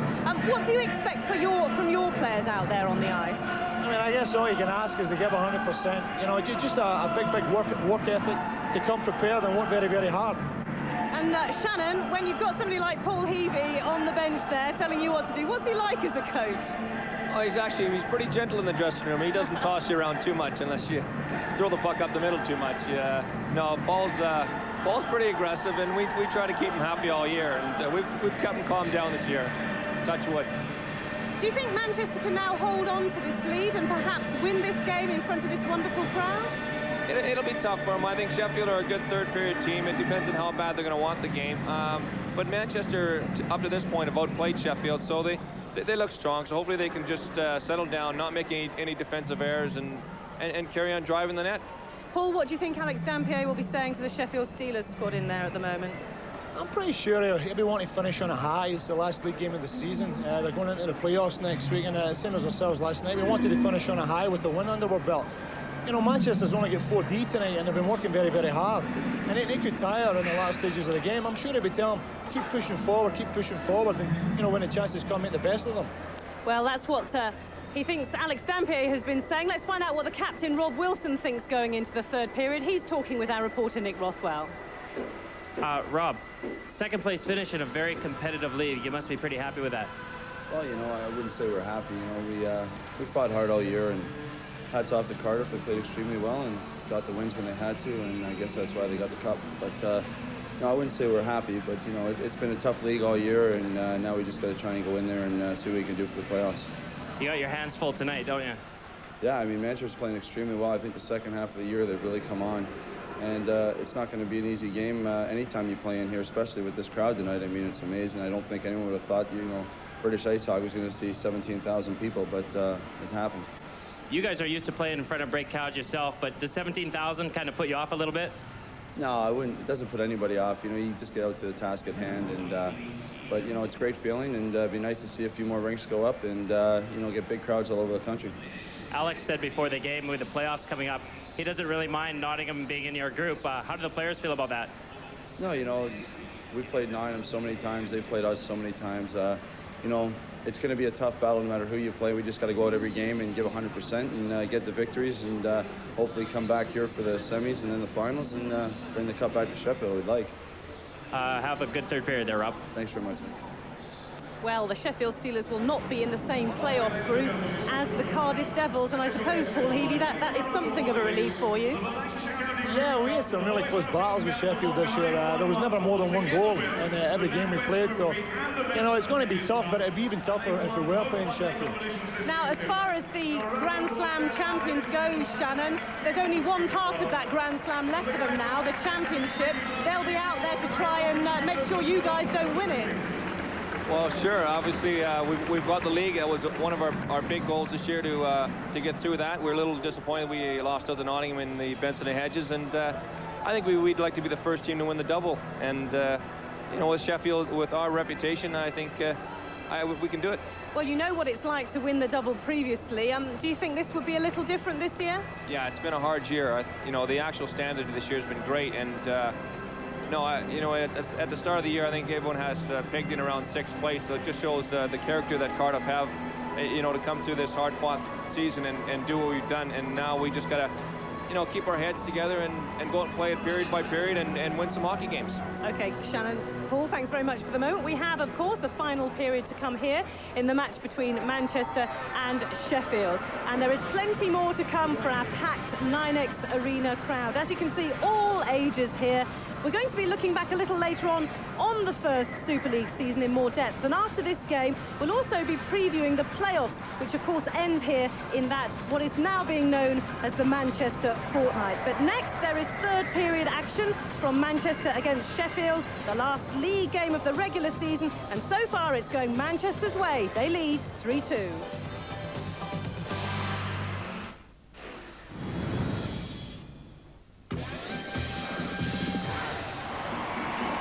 Well, you won't see a bigger crowd than this in British ice hockey. Almost 17,000 people have packed out the 9X Arena, and most of them are Manchester Storm fans. You know, Manchester haven't actually won a game in front of the Sky cameras this season, so can they hang on to this one-goal lead and do it in their last game of the regular season? Let's find out now with our commentators Bob Correll and Tony Millard. Not only have they not won under the Sky cameras, but they've not yet beaten Sheffield this season. The crowd is pretty big here. Some of them clearly need eyes at the back of their head. Look at him. Bob Correll, I'm jealous. I am, Tony. That's what I call excellent vision. pressure, though, down on the ice. 3-2 to Manchester Storm as we go into this second period. Manchester in the lighter strip, playing from the goal to our left, in possession at the start of this period. Remember, though, it was Sheffield that took the lead early on. Manchester literally stormed back into the action, and here they come again. Chance for deflection on the edge of the crease. Mike Morin, who scored after 13 seconds of that second period, almost doing it again. This is Chad Penny, number 8. Held up against the boards by Ron Shudra, who grabbed the first goal of the night. Sheffield have been keen to break, but Manchester are keen to finish with a victory here. Blind pass there from Tony Hand. This is Chad Penny, number 8 for Manchester. Pushed out of the rink. Tended to rebound it off the plexiglass. In the dressing room at the interval, Bob, if you've been Alex Dampier, what have you been saying to your side? Well, fellas, you know, we've got a game on our hands here from the point of view that, you know, we've really got to start working hard in our own zone. We've got to make sure that we clear that zone of the puck. You know, I think there has been times where they've turned it over in their own defensive zone, and it's really caused them a lot of problems. And that man, John Lawless, well, he'll be saying, well, hang on, chaps, and keep playing, I'm sure. This is Corey Bolio chasing it back. Not going quite where he intended. It rebounds off the back of his net. Plummer sends Sheffield away. This is Lafreniere, crowded out in the neutral zone, where Manchester are working hard here tonight. Their chance here on the break. Great opportunity. The rebound goes in! And Manchester are now 4-2 in front. And the whole stadium comes to life. A turnover in the neutral zone again. But Rob Wilson's caught out of the play, and he gives the shooter far too much time, and of course the rebound comes out. There's Greco, look at this. He makes the save. You can only ask your goaltender to make one, and it's into the empty net. Zavisha, boy, he has a cracker of a shot here too, but once again Nicky Poole comes in to pick that rebound up. Sheffield defenseman nowhere in sight. Nick Poole's 15th league goal of the season. He had a groin injury coming into the game tonight, but he'd be happy with that one. Nick Poole's 15th of the season makes it Manchester 4, Sheffield 2. And now Sheffield really have to come back. Oh, they find themselves definitely behind the 8 ball, but once again, you saw the situation deep in the zone there, right? Getting the puck out, but again, a careless turnover in the neutralized territory.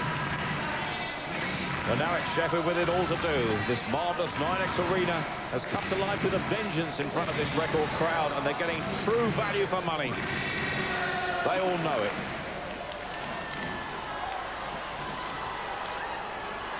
Manchester being penned back. This is Bolio battling for the puck. Comes loose. Eric Calder, number 22, wins it. Looks for the tripping Paul. Tommy Plummer knocks it down. Shot goes in there and goes off the pipe work there from Martin Smith. That was vicious in the extreme. There you are, though. A turnover again, this time in the offensive zone or defensive zone of the Sheffield Steelers. Just a turnaround and a quick shot. Greco lucky to have the pipe work in his favor. Well, it was some shot from that man, Martin Smith. And that man, Piro Greco, certainly put under pressure then. He didn't see it. The pipe work did the rest. You know, when you got these good, quick forwards coming in all the time, Tony, that gives all kinds of problems to the defensemen in their own zone. And, you know, you allow them little or no time. If the forwards aren't helping out, the puck stays in his zone, and it's just more offensive opportunities. Wowee, there it is. Well, the icing call, though, has put the action back down in the Manchester defensive zone. And now Sheffield will want to literally get back into the game. They're not going to do it this time as that defensive zone is cleared. One back, this is Nicky Chin. Chin himself is taken into the boards. This is Mike Morin. On the break is Craig Woodcroft. Woodcroft goes for the slap shot, takes the deflection. Penny wins it.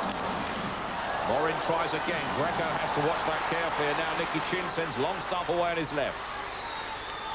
Longstaff sells a dummy, read well by Chad Penny, back-checking for Manchester.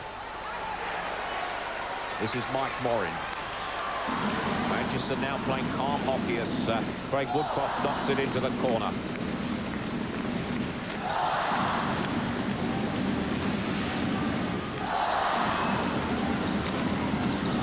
Nicky Nicky Paul scored that fourth goal. Again, tries to get Manchester away, and Piero Greco is by far the busiest goalie here. Well, Manchester have come out with a vengeance this period. They have turnover again, which allows this opportunity again. The angle not so very good. Zawisza getting the shot away, but Greco very equal to the task because, of course, he just covers up the short side. Manchester 4, Sheffield 2. Marvellous ice hockey match to bring down the curtain on the first Super League regular season. Remember, though, we've got playoffs to come yet. Plenty of action live on Sky. This is Eric Calder, number 22. Knocks it around the boards. Rubachuk flicks it on to clear this defensive zone. Ron Schreuder, though, wins it back to Sheffield. Tony Hand. Sit down. This is Kovacs. Scorer already tonight for Sheffield. 18 league goals, including that one tonight. Having to work hard here. Not getting the support he wants. Stephen Cooper, it is, number 55, is whacked into the boards. And Tony Hand. Rubachuk clears the danger. Kovacs can't get it back in. Here comes Manchester. This is Rubachuk, but because the puck was played forward with the hand of Nicky Paul, the officials call that back for a face-off. Well, a real party time. The best supported Super League team. Their average attendance this season, 9,224. The biggest by far. But tonight, something special. The attendance here, 17,245. A British and European ice hockey record. And look at them. Not a seat to spare. But what they're watching is the action on the ice. This is Bolio. Jamie Leach with an untidy pass. Not quite the fluent Sheffield team we've been used to during this period. Tommy Plummer can't win it back for Sheffield. Brad Turner knocks it around the boards. This is Jamie Leach. Rob Wilson, number 5, is the Sheffield captain. Martin Smith knocks it down in the neutral zone. Bolio gets it forward, but again, the defensive cover where it matters on the blue line. This is Tommy Plummer for Sheffield. Finds well, Lafreniere has Leach going ahead of him into the corner. The goalkeeper Eric Ramon clears the puck from the danger zone in front of his net. It's held up in this corner now. Eventually comes loose. Manchester win it back. Brad Turner sets his man away. This is Hilton Ruggles. Ruggles taken out by Rob Wilson. Bolio goes back to help out. Leach wins the loose puck as Bolio takes his man down into the boards. Tommy Plummer tries to break away for Sheffield. This is Eric Calder for Manchester. Ruggles can't control the puck. Plummer can. Taking Sheffield forward, number 11, Tommy Plummer. He's taken into the boards again by Stephen Cooper. This is Plummer looking for space, looking for a man in front of the net. Goalie Eric Raymond going one way and then the other, eventually diving in the crease as Plummer gets it out from behind. Some super patience here by Tommy Plummer behind the net. Ends up, Ramo makes the save there, but look at the time he creates, tries to get the wraparound. Maybe perhaps a little bit too much time there, and of course the front of that Manchester net all plugged up, and every Sheffield Steeler has got a man on it. That's the way to play defensive hockey. We've been talking, Bob, about the value of 2 competent goaltenders, and Eric Raymond coming back into this Manchester side could be a key to success in the playoffs. Well, you know, we also said hot goaltending, and I mean, you know, Raymond has come to tune so far in this game, and I mean, that'll be music to John Lawless and Darryl Lipsey's ears, because you do need a hot goaltender in the playoffs. Manchester growing in confidence here, although they're forced back at the moment. Loose puck, won by Mike Morin. Comes out, this is Nicky Chin for Sheffield. Trying to create a chance for Campbell to fire it back. All he can do is fire it around the boards. Morin helps it on. Andre Marlowe keeps it in. Chance for Nicky Chin. Slap shot, knocked down and blocked there by Mike Morin. Dumped into the corner for Woodcroft to chase. Campbell takes him into the boards. Morin in turn is knocked there by Nicky Chin. Chad Penny gets the loose puck here from Manchester. He's held up against the boards. Referee urging them to get that puck loose. The puck held up. Well, they're all joining in. Almost as many there as there are up in the crowd. Longstaff knocks it round the boards. Sheffield get a breather to clear their defensive zone. But again, Manchester win that loose puck back.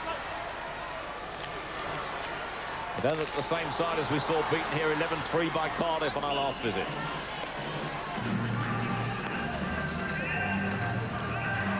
I'll tell you, Manchester, are they playing inspired hockey or what? But the thing is, you know, they're working together as a unit. You know, John Lawlish mentioned it. You know, let's make sure we take care of things in our own zone, right? What happens is, you know, try and get that puck out, forwards come back in deep. If it doesn't happen, just get it out of your own zone. Make those guys come back in again. Man at the back of the bench there, John Finney, the other goalie, helping this dual role at the back, but helps the team, of course, with that backup goalie. Finney, #1 in recent weeks. Now Manchester coming forward again. Greco, it is the goalie that has to watch it. Leaves his net vacant as they come forward. This is Plummer, #11 for Sheffield. Priestley ahead of him, but a good check on the blue line there. Brilliant check by Brad Rubachuk, and Plummer felt that one. This is Jeff Lindsay finding time to get forward. Greco knocks it down. Rubachuk goes in. Kellen wins the puck back. This is Priestley for Sheffield. Kovacs is in front of him to gain possession in the neutral zone. He goes by his man. Good stick work by Frank Kovacs. What a throw. Great piece of skating, and what a great save there by the goalie Eric Raymond, who's going to have to work again in a moment. Frank Kovacs danced past two men as if they weren't there. This is Ron Sugar. This is Priestley. Drives the shot, it's off target. Kovacs gets possession on the far side. Knocked forward, Priestley goes in again, but Manchester's cover is perfect for this one, and Zawisza it is that gets the puck in the neutral zone. He in turn is robbed by Priestley. Crowd's loving this as Manchester lead 4-2. This is Martin Smith. David Latter with the shot. Greco's rebound is cleared up by his captain Rob Wilson. Kovacs has Lafreniere in front of him. Lafreniere goes for the shot and just misses the far post. Raymond was very happy to see that go away. Manchester, though, coming forward again. Latter's the man on this side. Good stick work by Smith. Sheffield get it back. This is Kovacs. He's almost through. Only dives on it. Puck still comes loose. 27 is Martin Smith. And now the break down the middle here. Great opportunity coming the way of Hilton Ruggles. Two attempts there, twice in succession. Greco kills that stone dead. Way behind the net. A little bit of rough stuff there. The bottom of the pile is Hilton Ruggles. I'll tell you what, when you get end-to-end action, though, boy, the defense seems to go right out the window. Well, the linesman, Gordon Perry, the man with the moustache.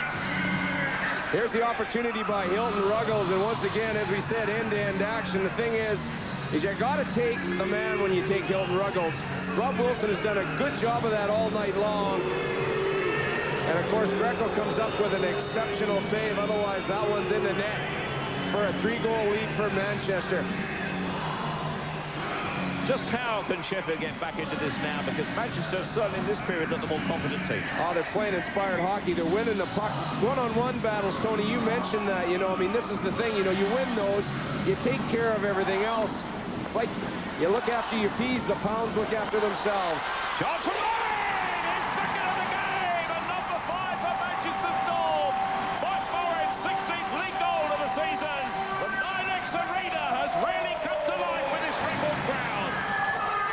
We would have to say that this starts as a very innocent play with the puck being shot into the zone by Jeff Lindsay. But what happens if a goaltender gives a rebound and another crack at it? Well, you get these sharpshooters like Mike Moran, and they're in, and they get the second shot away, and of course, make no mistake on it. It's very, very hard for the defenseman in that particular play. Well, 3 goals on the trot for Manchester from the position of 2-all, have all been unassisted, and now has put them in what seems to be an unassailable position. But Sheffield, are they done? This is Nicky Chin. Good stick handling. This is David Longstaff, number 15. Flicks it forward. Chin knocks it down. Chin goes for the shot, but Raymond finds that one very easy indeed.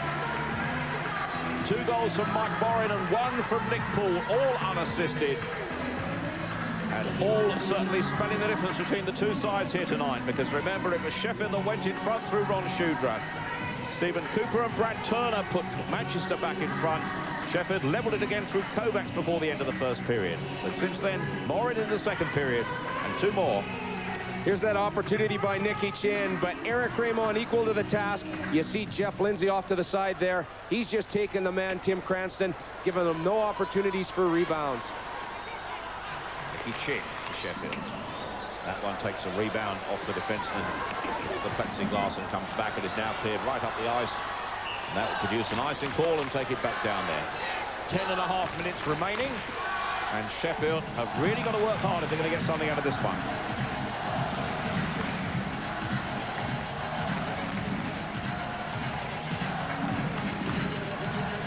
Alex Dampier there, the Sheffield coach, cajoling his side, and I think he'll want them to play a bit more confidently as they go into the playoffs. Well, you can see that he's frustrated as well. You know, the fact that, you know, they're used to that silverware, as Paul Heavey and Shannon Hope explained, and once you lose that, you know, it really bothers you immensely. It digs you deep, deep down. This is Stephen Cooper. Rupachuk. Great skating, great shot, great save as the puck takes a deflection on the edge of the crease. Pure reaction stuff from Piero Greco there. Rupachuk created the opportunity, and then on the edge of the crease there, Nicky Poole almost deflected it in.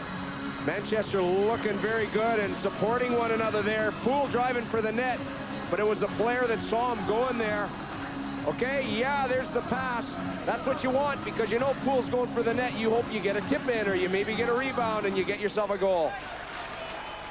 Well, this is a very different Manchester team this evening from the one we've seen in certain other games we've done. Ron Shudra is hoping to get Sheffield going. This is Scott Campbell, number 3. Priestley can't control the puck. Stephen Cooper is back to cover in defence, number 55. Urged on by this massive crowd here. Nick Poole puts Cooper into the corner. Zavicius in front of the net. Looking for the man on point.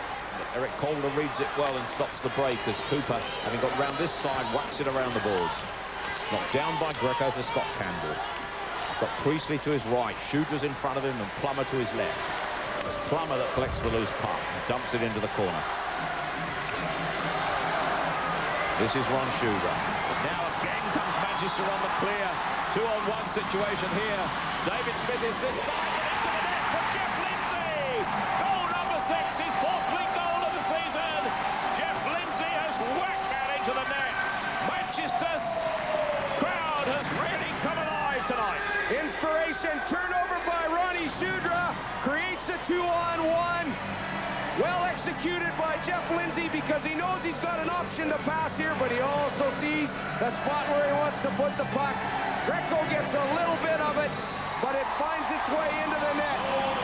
Ideal 2-on-1 situation. No pass there. We'll just take this shot. Well, this night will be remembered by these Manchester fans. They haven't beaten Sheffield this season. 4 wins for Sheffield and 1 draw so far. But this going very much the way of Manchester Storm now. Sheffield have lost their way a little. This is Kellen. Kovacs is number 12. Great skating by Frank Kovacs. Brought down. Leach gets the shot away. Takes a rebound off Lindsay. This is Kovacs again. Deflection on the edge of the crease from Leach, but Ramon blocks it. Leach is battling. This is Kovacs. He goes for the shot, hits the goalie on the face mask here. And of course that means an automatic stoppage in play. And Eric Raymond will be pleased that he's managed to stop that with safety. Perry, the linesman there, just coming to make sure that Raymond is okay. Kovacs, what a cracker of a shot. Oh, he caught him right in the face mask. The big thing about a goaltender is if he gets hit in the mask, he's got to make sure he gets himself right back in the game. because you can be certain the next time someone shoots that puck at him, he's going to try and put it on the ice, hoping that the guy's going to be lifting a bit. Well, that man's a happy man, Jeff Lindsay. That goal, his 4th league goal of the season. A real smile on his face.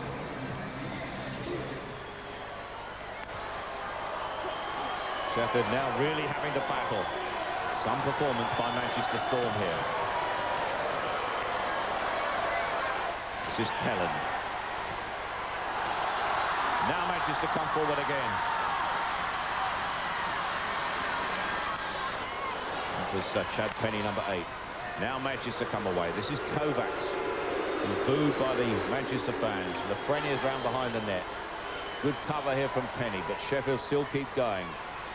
Lafreniere's pass is untidy. This is Eric Calder. Craig Woodcroft is number 9. Lateral pass, fails to find his man. Kellen with the cover. Kovacs and Leach, a 3-on-2 situation here. Once again, Sheffield just not clicking tonight, and now Manchester come away. This is Mike Morin. Woodcroft is number 9. Shot is blocked by Kellen. Frank Kovacs. Chance there for a snapshot, but Eric Raymond is reading this well. He's having a great night, the French-Canadian goalie. Sheffield Steelers coaching staff electing to switch these lines up a little bit. Lafreniere now playing with Leach and Frankie Kovacs, which creates this opportunity. Again, looking for the big-time shooter, which, of course, is Jamie Leach, and on a one-timer. But Raymond, how fast does that guy get across that net to make that save? I'll tell you, the boy is hot. Well, it's certainly hot in this arena. Over 17,000 fans, and what a night for ice hockey in this country. What a night for Manchester Storm. They call it the Storm Shelter. They felt at home tonight. This is Brad Rubachuk. Mickey Poole. Coming back to Brad Turner. Turner forces it in. Playing like men-inspired Manchester tonight. This is Zavisha. Chance there blocked by Greco there as Zavisha made his mark around the net. David Longstaff can't clear it. Zavisha goes for the shot. A vicious one, but just off target. This is Nicky Poole. A goal and 3 assists for him tonight. Chance for Zavisha. Takes a deflection off target. This is David Longstaff. On the break, gets forward. Nicky Chin. This is Jeff Lindsay. Pleased with his goal tonight. Martin Smith is number 27. Andre Marlowe breaks it up. Surely that man, Nicky Chin, was offside. The ball will bring the face-off just outside that Manchester defensive zone. Well, Sheffield don't know what's hit them, Bob. Well, they certainly haven't, I'll tell you. You know, you speak about the puck coming out of the zone. Here's that offside call. Nicky Chin just coming in, or out, I should say, of the offensive zone. The linesman picking that up. And, of course, the face-off going back to where that pass was actually executed from. Nicky Chin there. A battler, certainly. But Sheffield all have to battle now. Just over 6 minutes remaining with a 4-goal deficit. Extremely unlikely, I think you can say, that they'll put it back. This is Hilton Ruggles for Manchester Storm. Breaking in strength. Piero Greco knocks it down and kills it stone dead. Safety first is his motto of that. Good play there by Greco, yeah, because he just hangs on to that puck, right, Tony? Making sure no one's coming in because he knows there's Manchester forwards all around that net. Well, he certainly had a few of those shots tonight. His save record 90% in the 88 goals he's let in. But tonight, he's had a storm of rubber. He's been equal to the task on a lot of it either. You certainly can't fault the goaltending here for Sheffield's current position, you know. Manchester have been all over him in the offensive zone. Tony Hand is put away by Scott Campbell, but taken up against the boards, and eventually Manchester's defense breaks it up. This is Martin Smith. Good stick work. Latters on the edge of the crease, looking for the opportunity. In goes the shot from Ruggles, just off target. This is Ruggles again. David Latter battles for it for Manchester, but they're all fighting for it tonight. Scott Campbell holds him out. 27 is Martin Smith.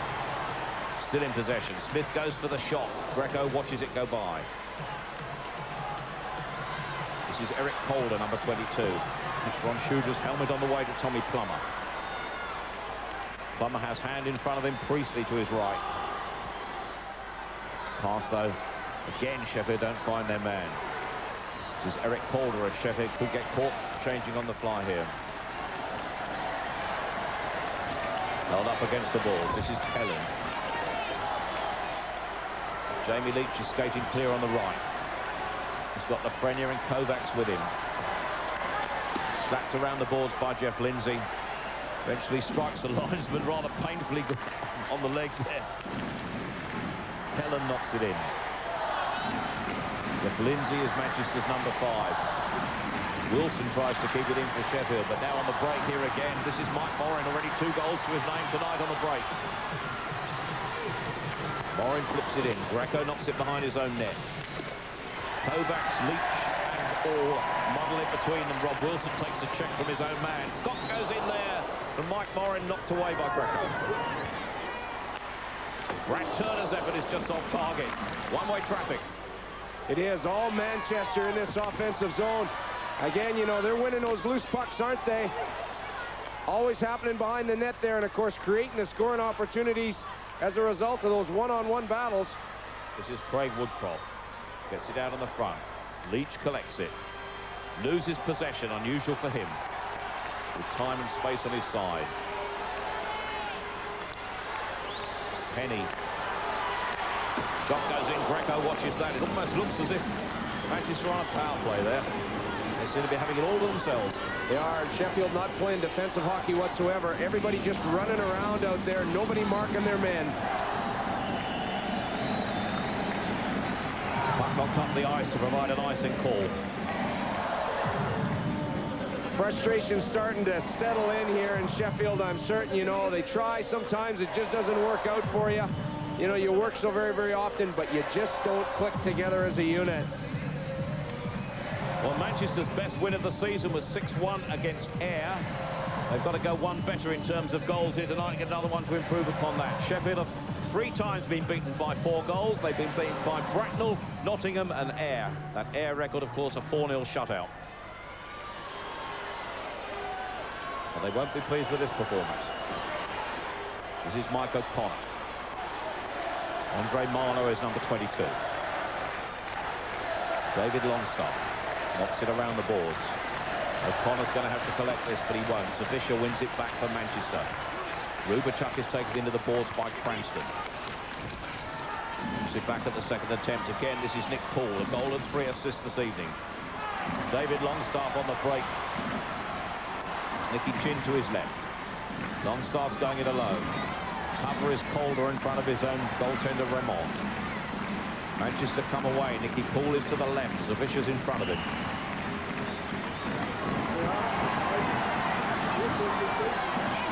Little altercation here. Timmy Cranston in front of the net there. This is a niggling one. It's been going on all along there. Linesmen go in there and they just break it up. Well, we've not had too many penalties tonight. Just 4 minutes for each side.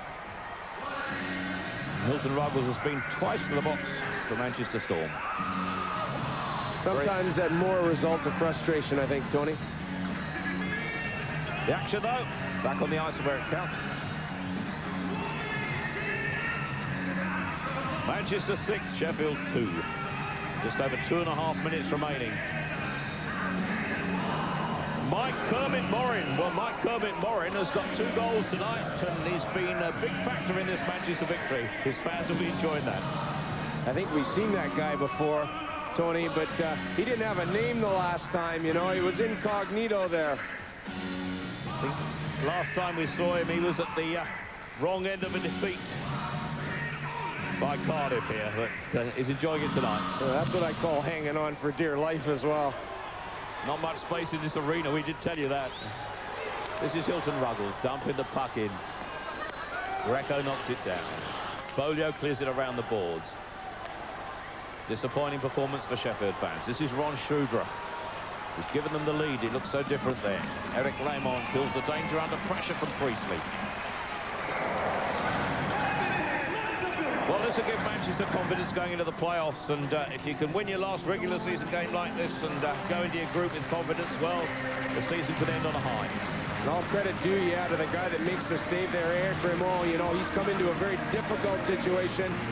But boy, has he come up trumps tonight. He's worked very hard. He's made very few mistakes.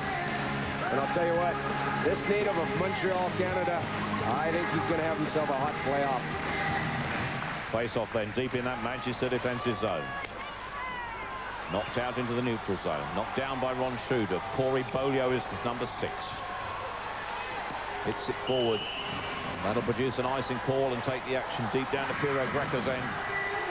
And nothing has gone right in this period for Sheffield. When we went into this period, 3-2 to Manchester. Hope for Sheffield. But since then, goals from Nick Poole, Mike Moran and Jeff Lindsay have put Manchester firmly in control and set for the 3-2 points.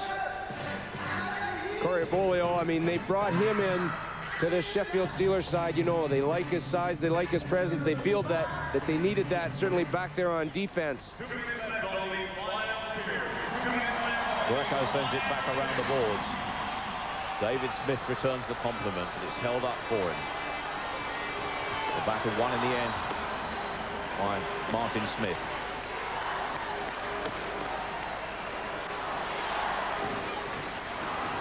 This is Brad Turner knocking the puck back in. Ron Schuder tries to send his team away. This is Brad Turner, number 24. Manchester controlling the neutral zone, but most of this period, Mike Moran is going to chase it into the corner. Chris Kellen for Sheffield whacks it around the boards to Tommy Plummer. Plummer salvaging some pride here, or trying to, for Sheffield. Leach with a shot, a vicious one, knocked down this time by Eric Raymond. Lafreniere, a quiet game for Sheffield tonight, so impressive in recent encounters. Bringing the puck away now is number 8, Chad Penny. This is Mike Moran. This line has moved like clockwork tonight. Chris Kelland is 21, 40-year-old defenseman for Sheffield. Noise building up to a crescendo as we come towards the end of the game here in this Nidex Arena. Chris Kellen knocks it back for Rob Wilson. Move into the last half minute of the period. Half minute of the game. Manchester leading 6-2. Jamie Leach slaps it around the boards. Chad Penny knocks down the loose puck as Manchester retain control and dump it into the neutral zone where Moran is going to chase it. Just 10 seconds remaining on a night that Sheffield will want to forget. This is Rob Wilson. Kovacs with the shot. Charge down. Chad Penny whacks it up the ice. The crowd count down. Mahuta goes. It ends a night to remember for the Manchester Storm. They've won by 6 goals to 2. Here come the balloons and the ticker tape down from the ceiling here on a night to remember for British ice hockey. A packed house, a European record for a game, a Super League record, and everybody here knows they've been here on a night to remember. And certainly for the Manchester Storm ice hockey team, Bob Carroll, it's been a night on the ice for them to remember. Oh, they've worked very, very hard. You know what, though? This is the best team performance I've seen from the Manchester Storm all season long. You know, they've worked well together. They did the simple things right, you know, and that's so very important, especially when you're playing against the top side like the Sheffield Steelers. But Sheffield themselves a little bit lackluster compared with what we've been used to over the last couple of seasons. Well, they have, you know, I mean, they got beat to loose pucks, you know, they really got outplayed in all departments here this evening, and, you know, that won't be the type of sounds that Alex Dampier and Clyde Toole want to hear, you know, because that means that they have to go back to the drawing board and reinstill their people before these playoffs start. Well, a great effort here by Manchester Storm, but it was Sheffield who took the lead through Ron Schuder. A second goal, well, the first goal rather, for Manchester came from Stephen Cooper in reply, and they took the lead through Brad Turner with Hilton Ruggles and Nicky Poole. Frank Kovacs before the end of the second period put Sheffield level again, but an unassisted goal from Mike Moran made it 3-2 in favour of the home side. That at the end of the second period. 3 goals coming in the third period, the last of those on screen from Jeff Lindsay, from David Smith and Nick Poole. The other goals coming from Mike Moran and from Nick Poole. Poole with with a goal and 3 assists, 4 points for Manchester. A marvellous night for them. A marvellous night for the fans here in this arena. The red carpet is being rolled out. This probably won't be the last they might see of their team in this arena, because they've got the playoffs to come, and they may even see them at the playoff finals. On this form, Manchester will get there. I remember Hilton Ruggles saying that was one of his New Year's resolutions. They wanted to play well as a home team, didn't they? You know, because they knew that these playoff championships were going to be here in Manchester in the 9X Arena, and what a way to end this season off, this first Super League season for the Manchester Storm. They played well. Well, everybody will be delighted with what this night has done for British ice hockey, in particular the Manchester Storm fans. They've seen their team beat old rivals Sheffield by 6 goals to 2. Well, what a tremendous crowd for the Manchester Storm to win their first league victory over the Sheffield Steelers this season. More than 17,000 people here, a new British and European crowd attendance record, an absolutely fantastic atmosphere here. And I mean, Tony and Bob feel that that was Manchester's best league performance of the season. Would you agree, Paul? Definitely, it's the best I've seen them play the whole year. You know, considering they had a couple of key defensemen injured tonight. They wanted to finish on a high, obviously, with the last game in front of so many fans, and also going into the playoffs, and they've achieved that. You know, they're playing with a lot of confidence. You know, the finals are here in Manchester, and they want to, you know, they want to be in the finals in front of the home fans. Well, Shannon, it must be a huge boost, as Paul says, to get a victory like this going into the playoffs.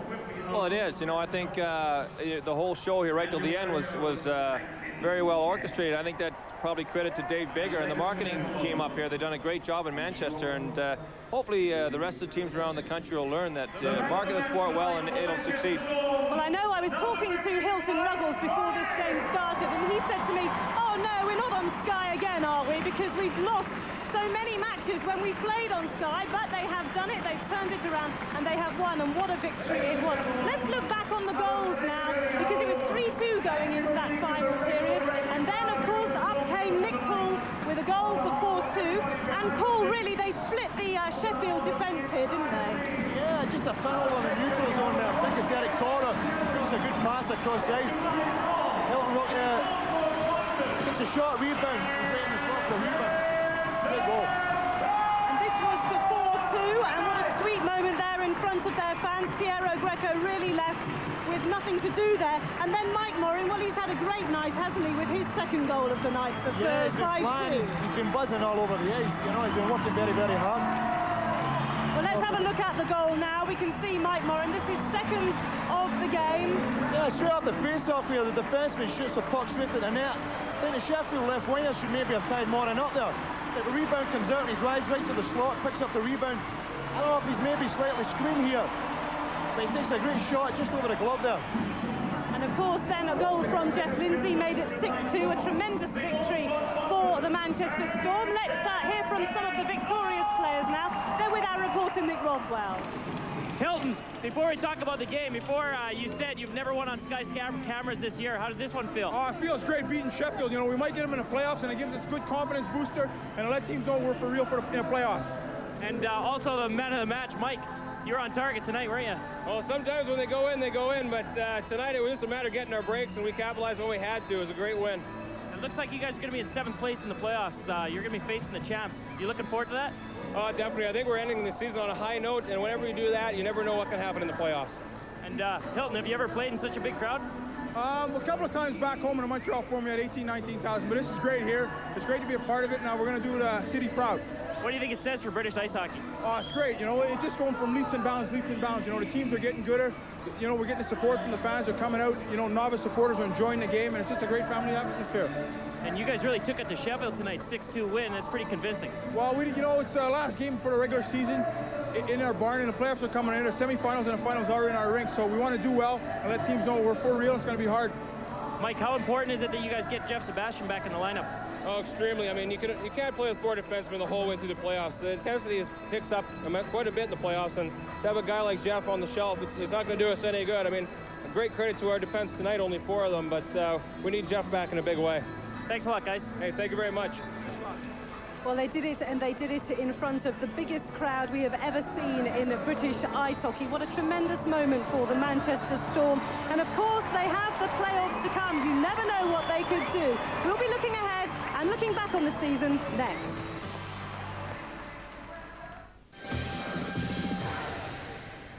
And so the end of the regular league season for the Manchester Storm. It's all quiet now, but this place was absolutely packed to see this game. 6-2. The Manchester Storm have beaten the Sheffield Steelers. What a moment for them. Well, that is our last live game of the regular Super League season. Of course, we have the playoffs to come, but it gives us a chance to look back now on how this new Super League, this new British competition, has been going.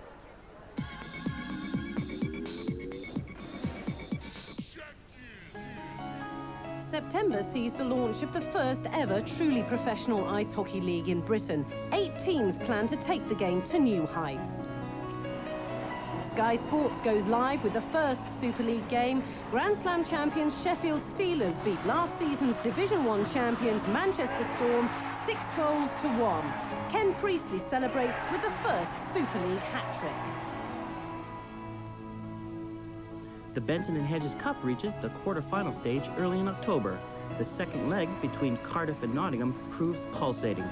Panthers overturn a 1-0 first-leg deficit to beat their fierce rivals on penalties. Player coach Mike Blaisdell scores the winner. Sheffield have a busy month in European Cup action, pulling off the best-ever performance by a British team to reach the semi-finals. Manchester find it tougher, though, in European League, losing all 6 games. The first big disciplinary row of the season occurs in the second league meeting between Nottingham and Cardiff. Marty Uchuk sent off for this high-sticking incident on Nottingham's Daryl Olsen. Controversy reigns as Uchuk's 9-game ban is extended to 20 games and then reduced back down to 9. Cup holders Sheffield go out to Nottingham in the Benson and Hedges semis. A second leg hat-trick for Derek Laxdal puts Panthers in the final for the 3rd year in a row. Our guys played well. I don't think we got our just deserves tonight. We played well enough to win.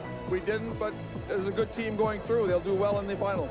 Ayr fight back from a 2-0 first leg deficit to beat Basingstoke 9-4. The Scottish Eagles reaching their first final just 9 weeks after their launch.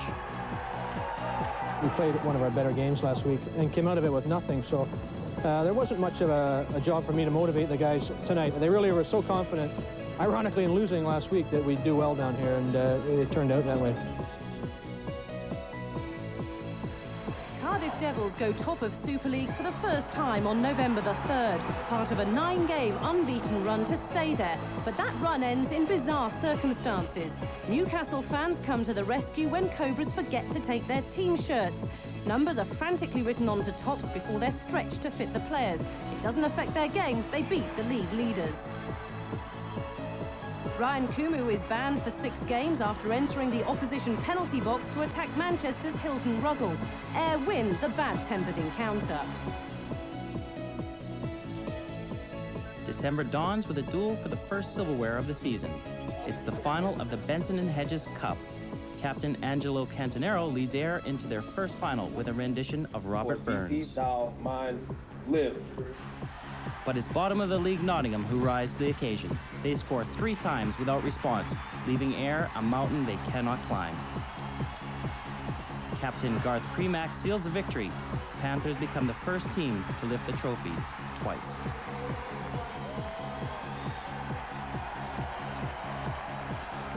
We really needed this. This is a boost in the arm for us. We're sitting last in the league. This shows how good the Super League is when the last place team can win the Benson and Hedges Cup. December proves disappointing, though, for Great Britain. After an impressive Olympic qualifying campaign, they have to beat Switzerland to reach the final stage. But their dreams are shattered by the group leaders at Sheffield Arena. A 3-all draw is not enough. Nagano 98 is not to be. I think we have to be very proud of what we've accomplished. 14 months is a long time to go, and especially we haven't lost a game in this tournament. We've picked up 3 ties there, and I don't think we can ask for a better effort from the 29, 30 guys that we've gone with over the past 2 years. Boxing Day is not a happy time for former NHLer Jamie Leach. He's left with a broken cheekbone after this high-sticking incident with Shannon Hope at Sheffield. Hope is later cleared of any intention, but is severely reprimanded. Leach threatens to take the matter further.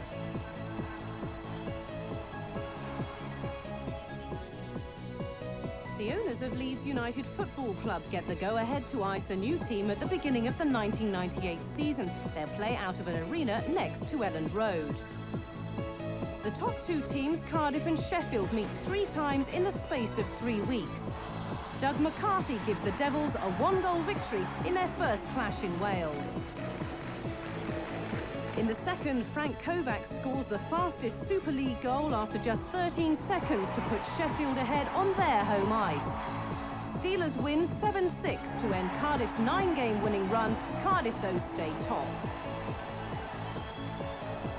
Ian Cooper gives Cardiff an early lead that sets up a victory in their final showdown. Devils take the head-to-head with 4 wins to Sheffield's 1. Cardiff go 4 points ahead, but Sheffield still have a game in hand. That was the biggest game of the season, without a doubt, just to try and just get that little bit of distance between ourselves and Sheffield. Third place Newcastle Cobras continue to lose ground on the top 2, and they part company with coach Timo Turunen.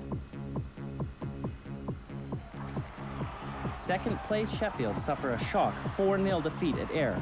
It's the first time they've been shut out in 191 British League games. But league favourites Cardiff suffer a similar fate at Nottingham, losing 5-2. Only their second defeat in 17 games. It's Paul Adey's night. He becomes the 3rd player to score 1,000 British League points at the highest level with the same club. That leaves Cardiff needing 8 points from their 5 remaining games, and Sheffield make it easier for them as they drop a point at Manchester. Cardiff are in title-winning form from then on. They lift the trophy in front of their home fans. They are the champions of the new Super League. Well, Shannon Hope was part of that victorious Cardiff Devils team, and he was also part of the Great Britain team, Shannon. It was disappointing in the end, really, wasn't it? Because you were so close to getting through to final qualifying for the Olympics. Yeah, it was tough. It was tough on the guys. I think we worked so hard, like Peter said, for 14 months building for that, and it was a huge goal for all of us. You know, our sights are set on the Olympics, and I think we played well enough to get through a couple unlucky breaks, and that's sport in general. You know, you can play well and lose, and it was definitely hard in the heart. Well, you played well through the season, obviously, with the club as well as for Great Britain. When you look back on the first Super League, what are your thoughts? Well, obviously, when we started out, it was, you know, I mean, nobody knew what to expect, and I think Cardiff went at it at one game at a time, one period at a time. We just went out and played hard for 60 minutes, and we started to put some wins together and really feel your way through the league. We've been there before when we come up from the first division into the Premier, same sort of attitude in the dressing room, and we just carried it through, and I think it was consistency on the road for Cardiff that won the championship for us. Paul, do you think Super League has worked in its first season? Yeah, I think it definitely has. I keep saying it's a fantastic product, and if there's anybody sitting at home that hasn't been to a game, they should come and see one, especially the playoffs. Yeah, I think nobody could really have imagined how the standard would rise, you know, with obviously the influx of foreign players, etc. But the games have been fantastic. I mean, every game's been a cup final game. You have to be totally prepared and pumped and ready for every single game. And if you go and play a game and you're not ready, you're going to get beat. I think it's been a huge success. Where do you think it can go from here then? More teams, obviously? Yeah, well, I think you obviously need more facilities, bigger facilities, as we do. But you never know. Maybe in 5 years, 10 years down the road, it might be the next best league to the NHL. I mean, if it keeps going the way it's going, there's a possibility. Well, that would be fantastic, wouldn't it, Shannon? That'd be great. I think it is possible. I think, you know, if it continues to grow in Britain, I think you'll see maybe a couple of European teams come into the league. And hopefully we have enough venues like this and crowd support like we had here tonight to carry it through. Well, there was a big crowd here tonight, a European record set. There are big crowds at other games around the country on this last day of the regular league season. Let's just update you on how the other games that have been taking place tonight have been going. And the Ayr Basingstoke game, that is a result, Ayr winning 10-2. That's a great result from them, isn't it, on the last day of the regular season. Manchester, of course, have beaten the Sheffield Steelers, but they'll probably end the season in 7th place because Bracknell are winning against Newcastle, and of course, if Bracknell win or draw, then they finish in 7th place going into the playoffs. Well, Cardiff Devils have already won the Super League title. I suppose now their thoughts will be on whether they can do the double. They've done it before, the league and championship double. We'll be getting their thoughts ahead of the playoffs next.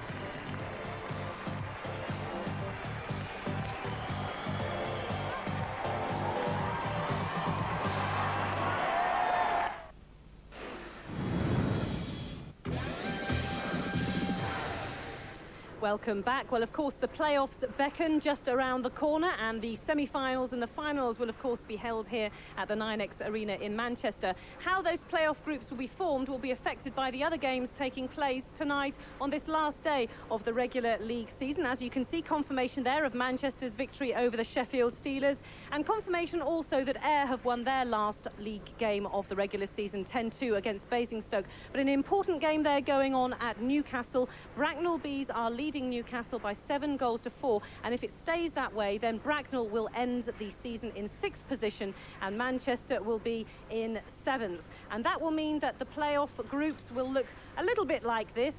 In the first group, Cardiff, Ayr and Newcastle confirmed so far. In the second group, Sheffield, Nottingham and Basingstoke, those are confirmed so far. Obviously what happens between these teams, Bracknell and Manchester, will fit into that equation. Now, Paul Heavey, as coach of the Cardiff Devils, would you say that you have a slightly tougher group than perhaps Sheffield do there? I think both groups are really tough. Looking at past results in the league season, we've won fairly well against all the teams, but this is a new season. These teams have been coming on really strong towards the end of the season, especially Ayr. They've been playing great towards the end of the year. And of course, Ayr, well, what a fantastic first season for them.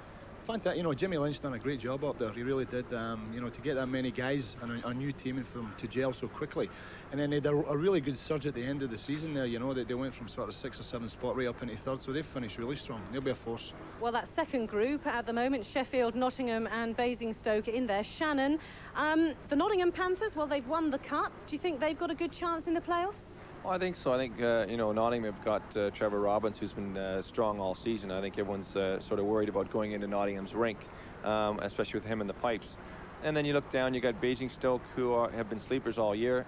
Peter's got his team up and down for games, and, I wouldn't want to be playing them this time of the year. Playoffs, the whole attitude changes for playoffs. It'll be a whole new, a whole new battle out there. It'll be a lot more physical. Paul, what do you think of the format? Because all 8 teams from the Super League have gone through to the playoffs. So is it almost like, the whole season starts again? Yeah, definitely. I mean, that's what they call it, is a new season. After we done our sort of celebration the other night, we said, well, here the new season begins. And, there's a huge trophy at the end of it again. These teams will be really pumped. They've missed out on the 2 previous trophies. And this is the last one up for grabs, and they'll be going hell for leather. Well, we've mentioned Basingstoke there. I mean, they could well end up with a wooden spoon, which they have done in this league, and go on and win the championship. So anything can happen. Yeah, I mean, that shows you the standard of the league. If you do finish bottom or 7th or whatever, you've got a really realistic chance actually winning the thing at the end of the year. Well, Paul has told us what he thought of Ayr in their first season, and another new team that's got underway, really, the Newcastle Cobras. Shannon, what have you made of them this season? Well, Newcastle, they're a strong team. They played us last night and beat us at our home ice, and they've got a lot of talent, and I think if they put it together, they could be, contenders as well. I think they're one of the tougher teams in our group, along with Ayr. I think Ayr have a lot of experience in their team. And then you've got the sleepers Manchester here tonight beating Sheffield. So it won't be easy for us. We've got a lot of miles to travel, and our frequent flyer mileage will be up. What about Bracknell, Paul? What have you made of them this season? I think they've been very unlucky, to be honest. They've had quite a lot of injuries, more injuries than most teams. They've had a lot of bad bounces. Jim Firechop was saying it. There was a lot of games where if they had got the odd bounce or 2, then they would have finished higher in the league. But if they can get the full squad back, and I know Chris Brandt's a big part of that team, if he can get back for the playoffs, and Snezzer, the new defenceman, and if they're at full capacity, they'll do well.